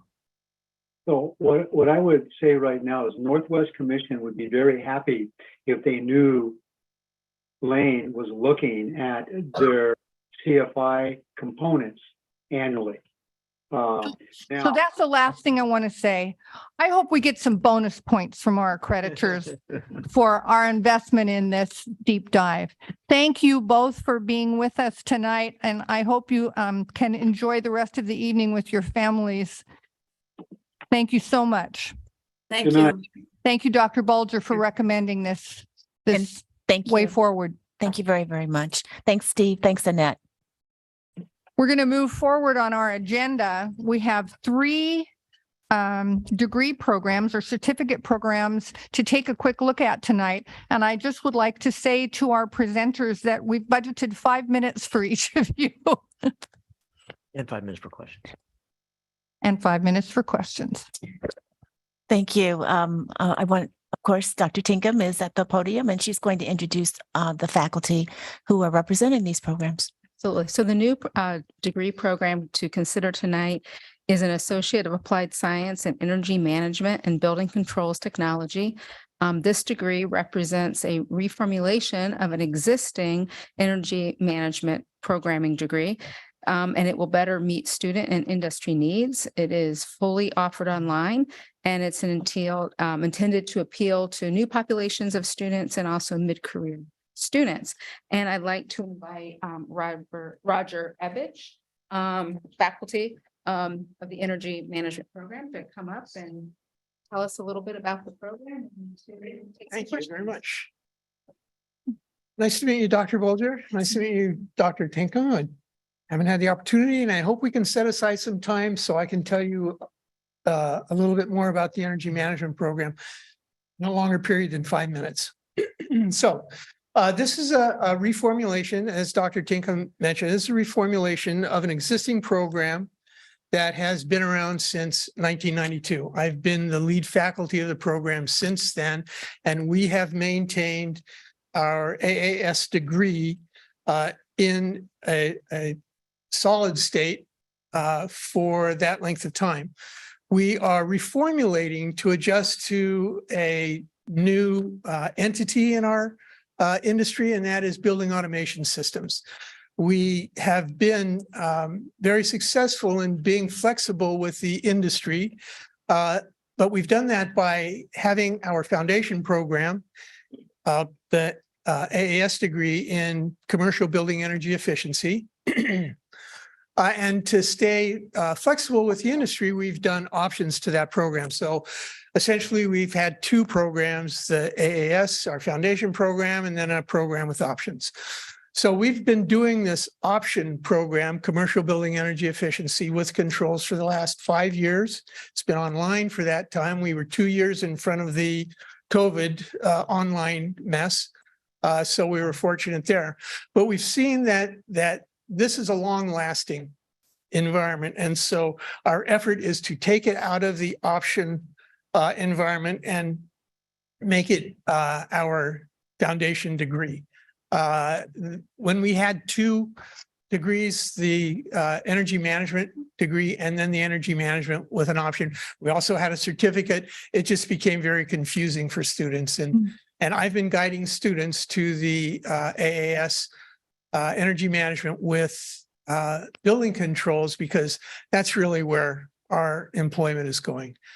Speaking of that, our average wage is about, because we've added controls, is around $55,000 a year starting. And we're being pretty successful with that. We're being very successful with that. It's welcomed by the industry, both on the engineering side and on the control side. We've gained the interest from the building commissioning industry. If you don't know what that is, it's like commissioning a boat, except we do it with buildings. They go through the boat, and before they push it out, they make sure everything is turning in the right direction. Well, that's what the building commissioning industry does in the energy world. And so they like what we're doing here. And so that's just an extra added opportunity for work. That's probably my 5 minutes. So Actually, you have 1 minute and 19 seconds. well, let me tell you then. We've been very successful in getting grants. And I think that's an important thing after this budget talk that we just heard. We've acquired over $3 million in grants since 2006. It's been from the National Science Foundation and from the Department of Energy. And we have been invited into proposals through the University of Oregon, their Energy Studies and Buildings Lab. That was worth $500,000, and Oregon State University's Industrial Assessment Program worth another $500,000. We have been invited again with Oregon State to participate in a new grant from the Department of Energy, and it is a continuation of what we're already doing. Center of Excellence this time, so. Awesome. Question, Mike. So I'm wondering what our students that graduate from this program, are they technicians that work on these systems? Oh. Or they plan the systems? Great What do they question. do? That is a great question, Mike. They don't work on it. As a matter of fact, I always say that if my students come into a building with a tool bag, they'll be shown the door. What they do is analyze the equipment. I see. And so we don't fix things. We take a look at things to see how they operate Thanks. and if they're doing it effectively or not. Do they get involved in planning, helping buildings, the people that are planning the We, buildings? we were very involved in the downtown campus, right? Myself, students, Jennifer Hayward. Thanks. Angela? Thank you. It seems sort of intuitive to me that this would be a growth industry, given how much buildings are increasingly automated. Is it true? Is that in fact the job outlook for these students is bright? There are a lot more opportunities. Another good question. Our enrollment flexes. It flexes between low enrollment and very high enrollment. And interestingly enough, it's dependent upon who's in the White House. That may sound a little grandiose, but that's in fact the case. When Obama came in, our enrollment grew to 90 student cohort. We typically run about 12 students and are doing that at this point. Well, guess where we are now?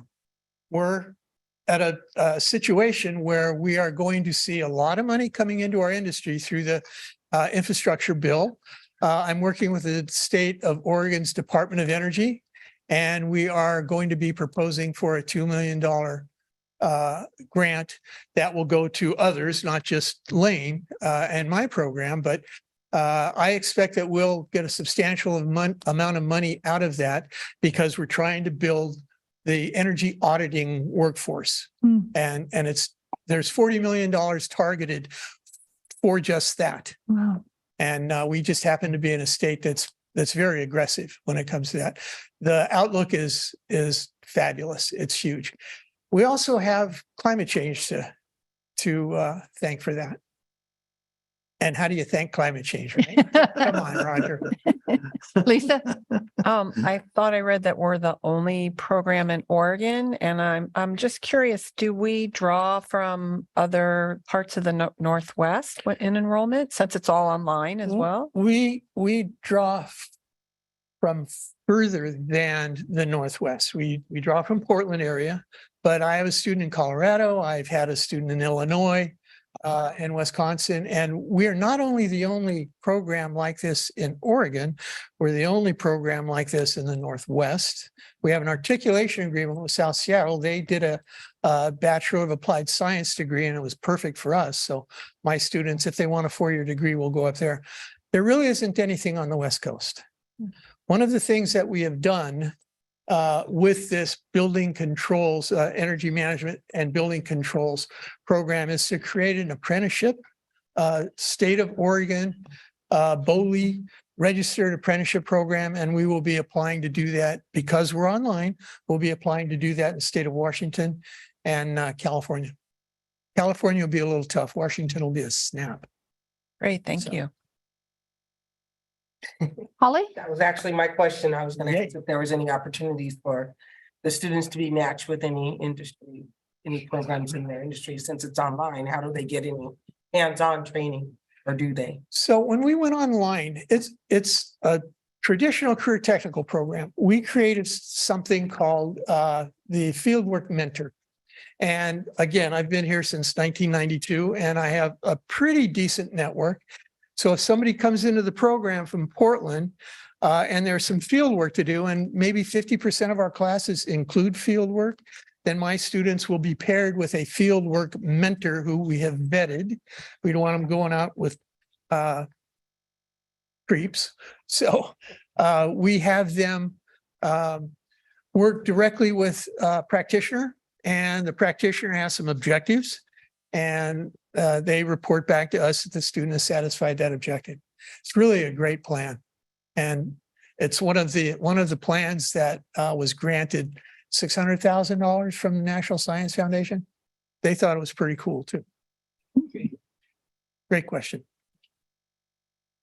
Thank you. Thank you. Great presentation.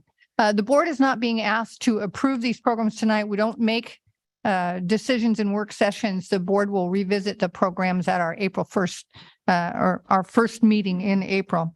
So the next one? The next one is a new certificate in front office specialist. It's a front office specialist certificate of completion. This certificate of completion, it's less than 1 year. It's provided by Career Pathways. It prepares students for entry-level positions in a variety of office locations and fields. And it is something that we consider is, gets folks right into the workforce. With me tonight is Rosa Lopez. She is the Career Pathways Faculty Coordinator. She will tell you about it. And I can do it in 2 minutes. So the front office support specialist is a short-term certificate. It's only between 22 and 24 credits, depending on which one of certain courses you take. It's not costing the college any money. We're not hiring additional faculty or needing additional sections. We will just be using existing classes and putting people into those classes.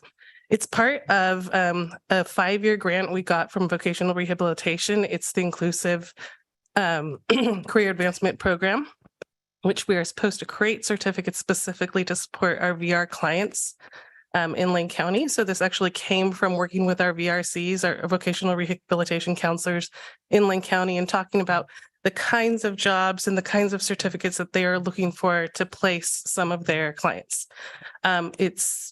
It has soft skills, it has computer skills, it has some cultural competency, and it has one course that is environmentally a choice. So for example, if they expect to work in a customer service field, then they would take a course, like a customer service course, or if they were going to work in a healthcare field, they would take a healthcare course, or if they were going to take, do social work and work as a front desk in social work or do intake, then they could take a human services course. So it gives them some flexibility. It packages nicely into the 1-year business assistant with not 100%, but about, all except for one course, but it also allows that flexibility so that it can package nicely into additional credentials as well. But really, this is designed for that client in vocational rehabilitation, or that client that's pursuing a series of courses to be in job placement. They're the kind of classes that they're actually taking already. They're just not receiving any kind of credential attached to it. So. Mike and then Angela. First of all, I think it's a great idea. I'm really glad you're doing it. The question I have is that when I looked at the courses, I didn't see internet competency on there, and I didn't know if that was built into the first one or if it's just not important. It is actually in the CIS 101. It's built into those, okay. yeah. And those aren't our courses. All those courses belong to different departments throughout the college. We don't have any instructional element in it. We just packaged it and are supporting students through it. They will learn how to help their bosses work the internet. Yes, that is part. And I would assume as we move forward that class will evolve too as time goes on. They all have. So there's the class that says, and I don't see our business dean here, but even though there's a class called Microsoft where they're also teaching Google Docs, and even though there's one that's called Excel, they're also teaching Sheets, so they're expanding beyond what they might have been teaching in those classes 10 years ago, of course, and naturally. And so we will evolve as they evolve. Great, so thanks. Angela. Thank you. So the target students from the VRC program, are they eligible for a lot of financial aid? Can this be completely covered by Pell Grants and so forth? Like, what are they taking out in order to get an entry level job? VRCs are generally fully funded. In fact, most of our programs in Career Pathways are fully funded third-party sponsors. But somebody who wanted to pursue this who wasn't part of VR, of course, the certificate is open, might be advised to do that on the path to a larger program, and therefore would be declaring the larger program. But in this case, this was actually a partner request. So by a partner that sponsors their clients. So Holly. I just want to follow up with that. When you say they're fully funded, so someone coming into this program would not have to pay? well, if you're a vocational rehabilitation client, then VR pays for your tuition. So, Okay, and this Yeah. program is only designed for VR. well, that's where we started it. But I will say that this is almost all of our classes and certificates and programs have the same situation. Technically, financial aid doesn't pay for them if that's your stop point. If you are shooting for a larger path and you declare that path, then you get that financial aid. And then the fact that you complete a stackable certificate along the way doesn't affect that. But our department is completely, well, we're practically completely funded by grants for one thing. And secondly, we consider ourselves the stewards of our workforce training dollars. So whether those are the TANF jobs program or the STEP program or WIOA or VR or VT or I could list the Let's Tribe, we work with people to find the funding tuition sponsorship that's going to pay for that training. Essentially, that's what we do. Because we don't believe that actually people should go into any debt for education. So. I have some more questions, but anyway, the other question I was gonna ask was, before Angela, I piggybacked on yours. I noticed that there's only one class for cultural competency for somebody who's in an intake position or a receptionist, and I don't see any language here. So somebody who's in an intake and a position, maybe for social work, government position, I mean, language would be a. You know what I love about that question? Yeah. I don't think we have many programs at the college at all that have a cultural competency requirement on them. So this is a 22 credit mini certificate with only 6 courses. Yeah. One course that's a cultural competency is a pretty big stake in that course. And our AAOT and most of our AASs don't actually have that requirement in them. They might sort of inherently, but not for the most part. So if I'm So- looking for this certificate and I am not part of a government social service agency, TANF or SNAP or whatever it is, would I not be pursuing this if I'm not stacking it on something else like a business degree? Would I not come after this? Like, I want to learn how to become a intake person, switching jobs. I'm not in vocational rehab, but I'm just changing my career path. So this job is really sort of a front office reception, front office skill. So if that is your goal and that is your aim, it doesn't matter if you have that sponsorship or not. And if that's what you're pursuing, we're going to help you find the funding to gain access to that. Other people might pursue it on their path to a larger program, or they might end up stopping out along a path. Maybe they originally were going to do the business degree. That didn't work with them. Life got in the way, happens to many, many of our students. And so maybe they're advised by their advisor, well, you're just one course away from this. That could happen too. I think we're trying to create opportunities for people who don't currently see those AAS degrees as an option for them. And we are talking about, honestly, we had actually a VR event today on campus. And so we had about 15 people and some state people, and I actually mentioned the certificate and they're like, oh, that's so great. That's so good.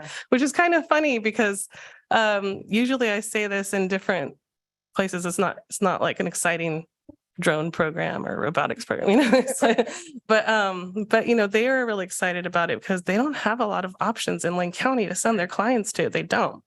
Right? There's not a lot of places or spaces or programs they can send their clients to work, people with cognitive challenges, physical challenges, and they're just not finding options in Lane County. And so I think LCC needs to have options for them.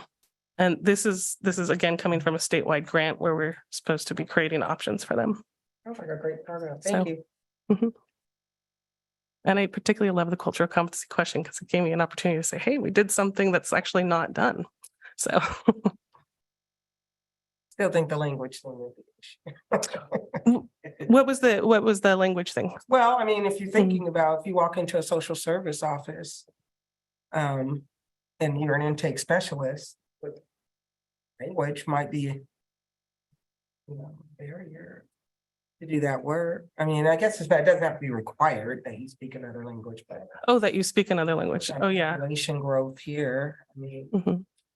everywhere, I just thought it would be something to consider. I That's another think option. this is also an attractive certificate for English language learners. If that helps, but I'm not sure we would, require 2 years of a foreign language for a short-term training certificate. So I think we did it. I know I almost did the 2 minutes, but I didn't. You did a great job. Thank you very much. One more. One more, last one. We also have a new certificate in medical coding. This is a one-year certificate. It provides students with the ability to work in medical coding. It's an in-demand industry and it has the potential for career advancement. With us tonight is Rick Reardon. He is the program coordinator of the Health Information Management Program. Thank you so much, Dr. Tinkham. Again, I'm Rick Reardon, the Health Information Management Program Coordinator.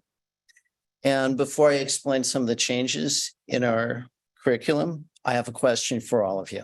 And the question is this: how many of you recently got a medical insurance bill and you understood everything that was okay, underwhelming. If you didn't understand everything that's on your medical insurance bill, that's quite all right. That's why we have the Health Information Management Program here at Lane College.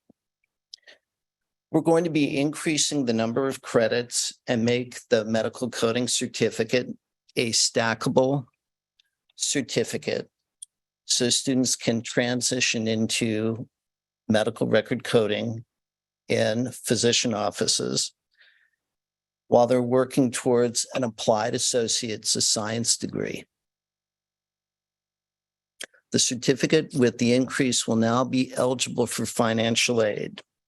Once they have the applied associate's of science degree, they'll be able to sit for the registered health information technician exam.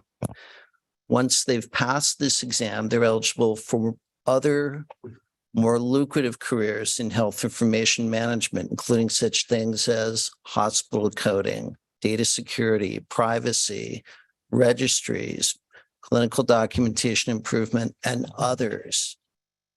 And our program is accredited by the Commission for Health Information and Health Informatics, which is the national organization that accredits all health information management programs.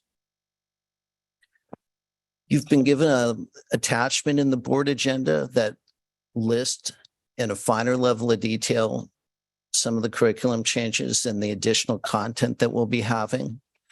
Things about new codes for telehealth, telemedicine, new laws, new regulations, and other things.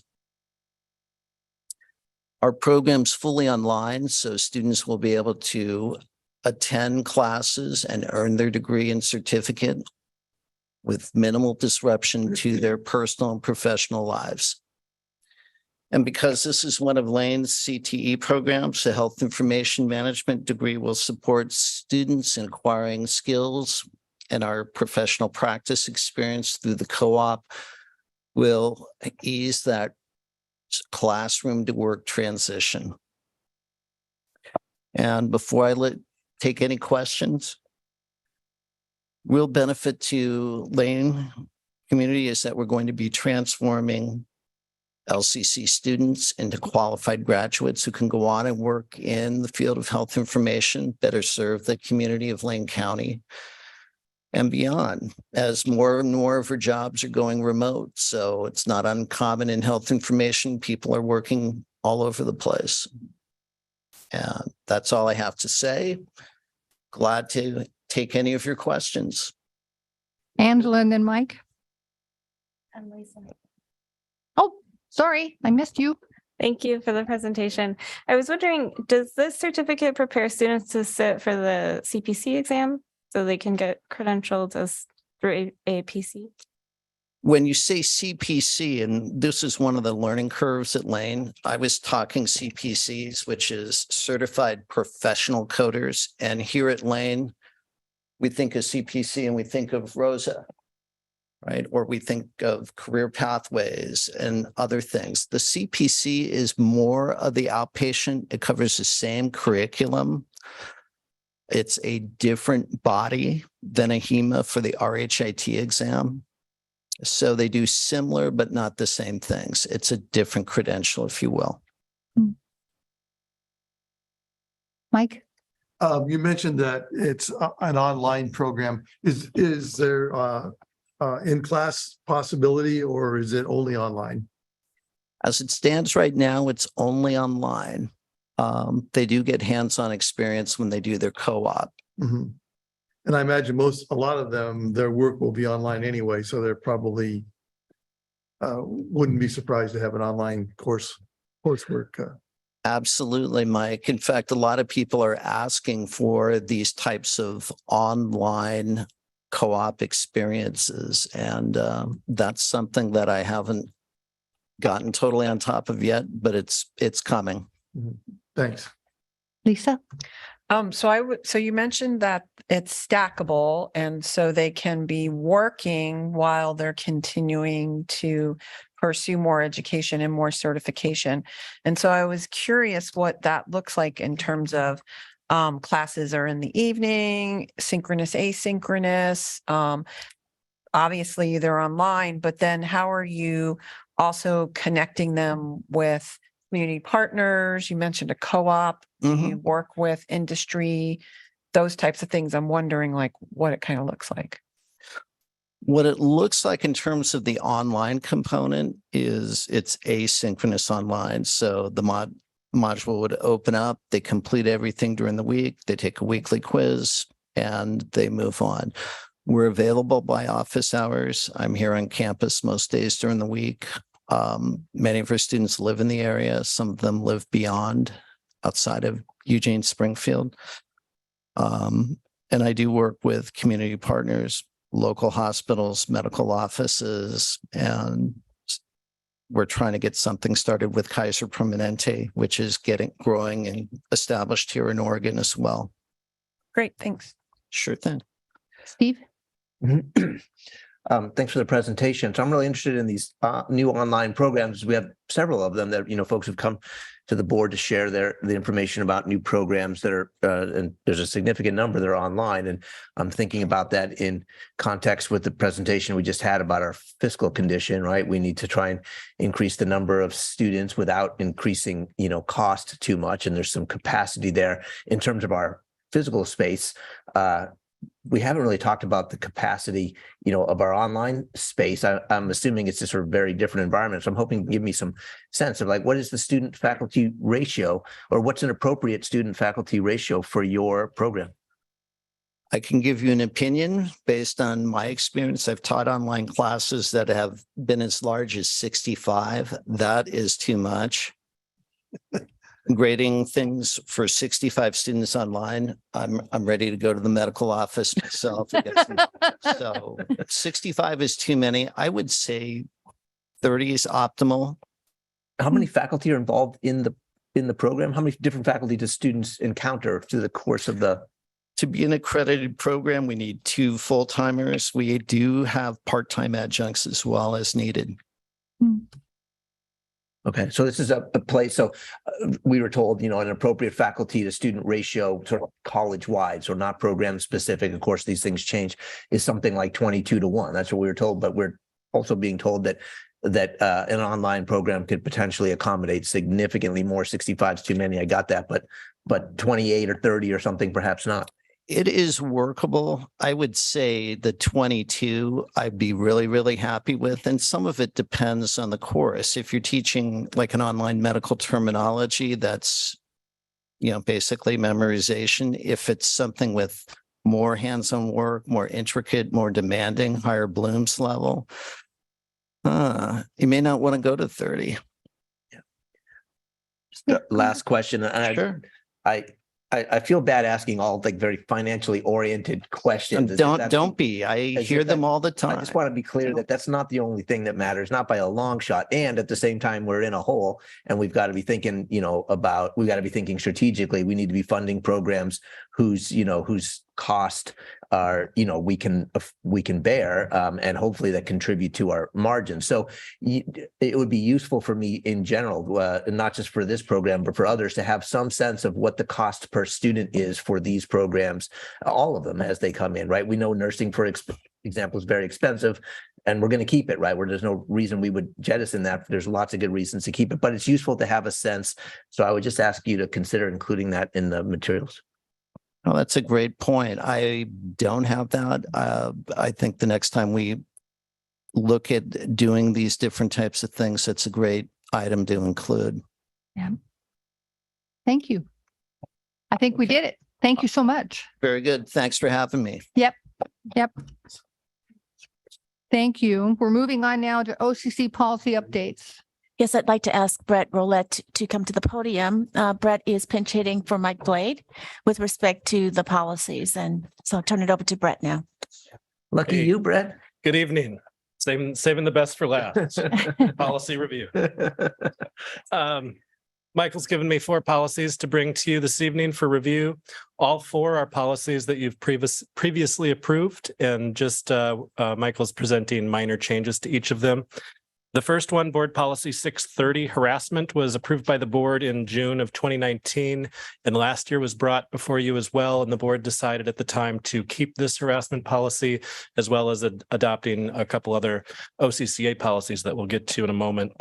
The only change that's being recommended for this policy is the red text that's in your packet, and that's adding the protected classes, the additional protected classes that the board has discussed at previous meetings. Would you like me to go through all of them, or just go take through them all one of at them? a time? Yep. The second policy, OCCA Board Policy 2345, was approved by the board in May 2021. There are no changes to the current policy, but there is some optional language that Michael is recommending your approval on. It's the one sentence at the very bottom that talks about claims for damages being submitted to the board. Board Policy 3410, non-discrimination, was approved by the board in May of 2022. Again, the only change to this one is the addition of the additional protected classes. And that is the same with Board Policy 3430, prohibition of harassment, approved by the board last year in May. This also includes the additional protected classes. Questions, comments? Sounds like Lisa? Yeah, I did just want to mention that when we talked about Board Policy 2345 and discussed public participation at Board of Education meetings, we also discussed at that time some practices that we added to our board operating policies. And I just wanted to reference that for board members, and that the board operating policies, or BOPs as compared to COPs, is actually in our board docs library. Thank you. Thank you. I'm not seeing any raised hands for questions.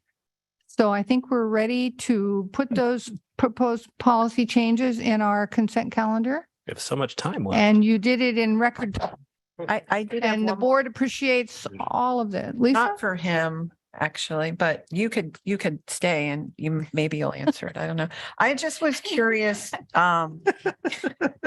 You may know this better. I mean, we're supposed to review policies on a certain timeline, and I'm assuming that we're going to start seeing some that need to come back to us because they're supposed to be reviewed on a certain timeline, in addition to the OCCA ones.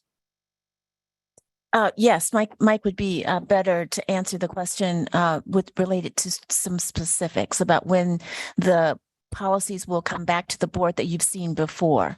But what he's working on right now is moving through the bank of OCCA library policies. So he's still working through that. He tells me, hopefully by September that will be done. Okay, just wanted to make sure that we don't have some that we need to be reviewing because they're coming into this time period that they're supposed to be reviewed. Like, we have to be kind of keeping an eye on that as well. He does take a look at any updates. He gets legal updates always from related to the OCCA library. So if there's something that's time sensitive, he would bring it back. Okay, great. Thanks. Super. That wraps up policy review. Under the heading of future meeting dates and agenda items, Thank you. I would just report to my colleagues on the board that after my last meeting with President Bulger and Vice Chair Mattal, we thought it prudent to ask board members to consider convening your July retreat as a day and a half of time rather than just a few hours on one day. So we wanted to put that suggestion out there this evening, give you the opportunity to think about it. Do we get to go someplace fun? Well, that'll be up to you, won't it? Given our fiscal surplus, probably not.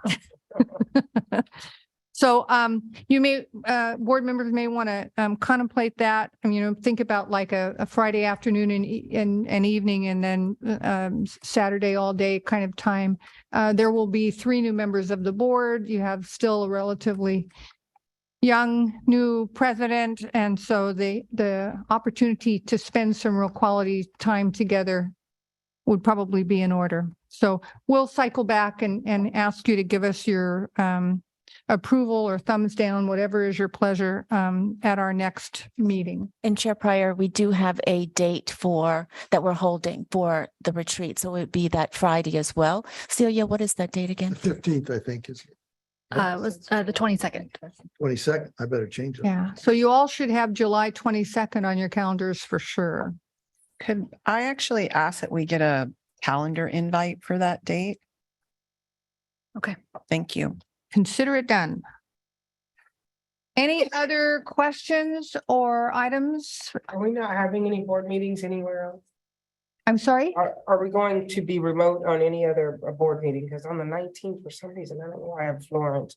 And I know at one time we were talking about Cottage Grove. Are all the meetings going to be here now? So far as I'm aware, unless you're not well, in which case we warmly invite you to tune in remotely. Question? Yeah, it's a question for Stephanie. So should the board be interested in an annual, I've already forgot the acronym, but the CFI. Thank you, CFI report. How might you recommend, how might we ask you to investigate, our options and what the cost would be and whatever sort of, things that we would want to know before taking, some kind of a vote in support or against the thing. I guess I'm asking you, what kind of information might be useful to pull together so that the board can, decide as to the frequency or and whether the cost is justified, et cetera. Or you can, well, I would suggest you can certainly consider it done, that we will do have an annual analysis of the CFI. One of the ideas that Stephen and Annette had was that we could ask our auditor to do that for us. And so in the future, Marlene and I have talked about this, is to find an auditor who has that experience and can help with that. We will also be entering into some training and some professional development for the area, so that we have the capacity to do that ourselves. What I understand is that we can take a look at other financial audits from other institutions and really calculate their CFIs so that there will be some comparison, but that would be further down the road. And for the good of the order, we have discussed, it has been our practice to have our auditors visit and present the audit to us in person. And so you can look for that in an upcoming meeting. Don't have a date certain. I think we did it, kids. There being no further business, we are adjourned. Thank you.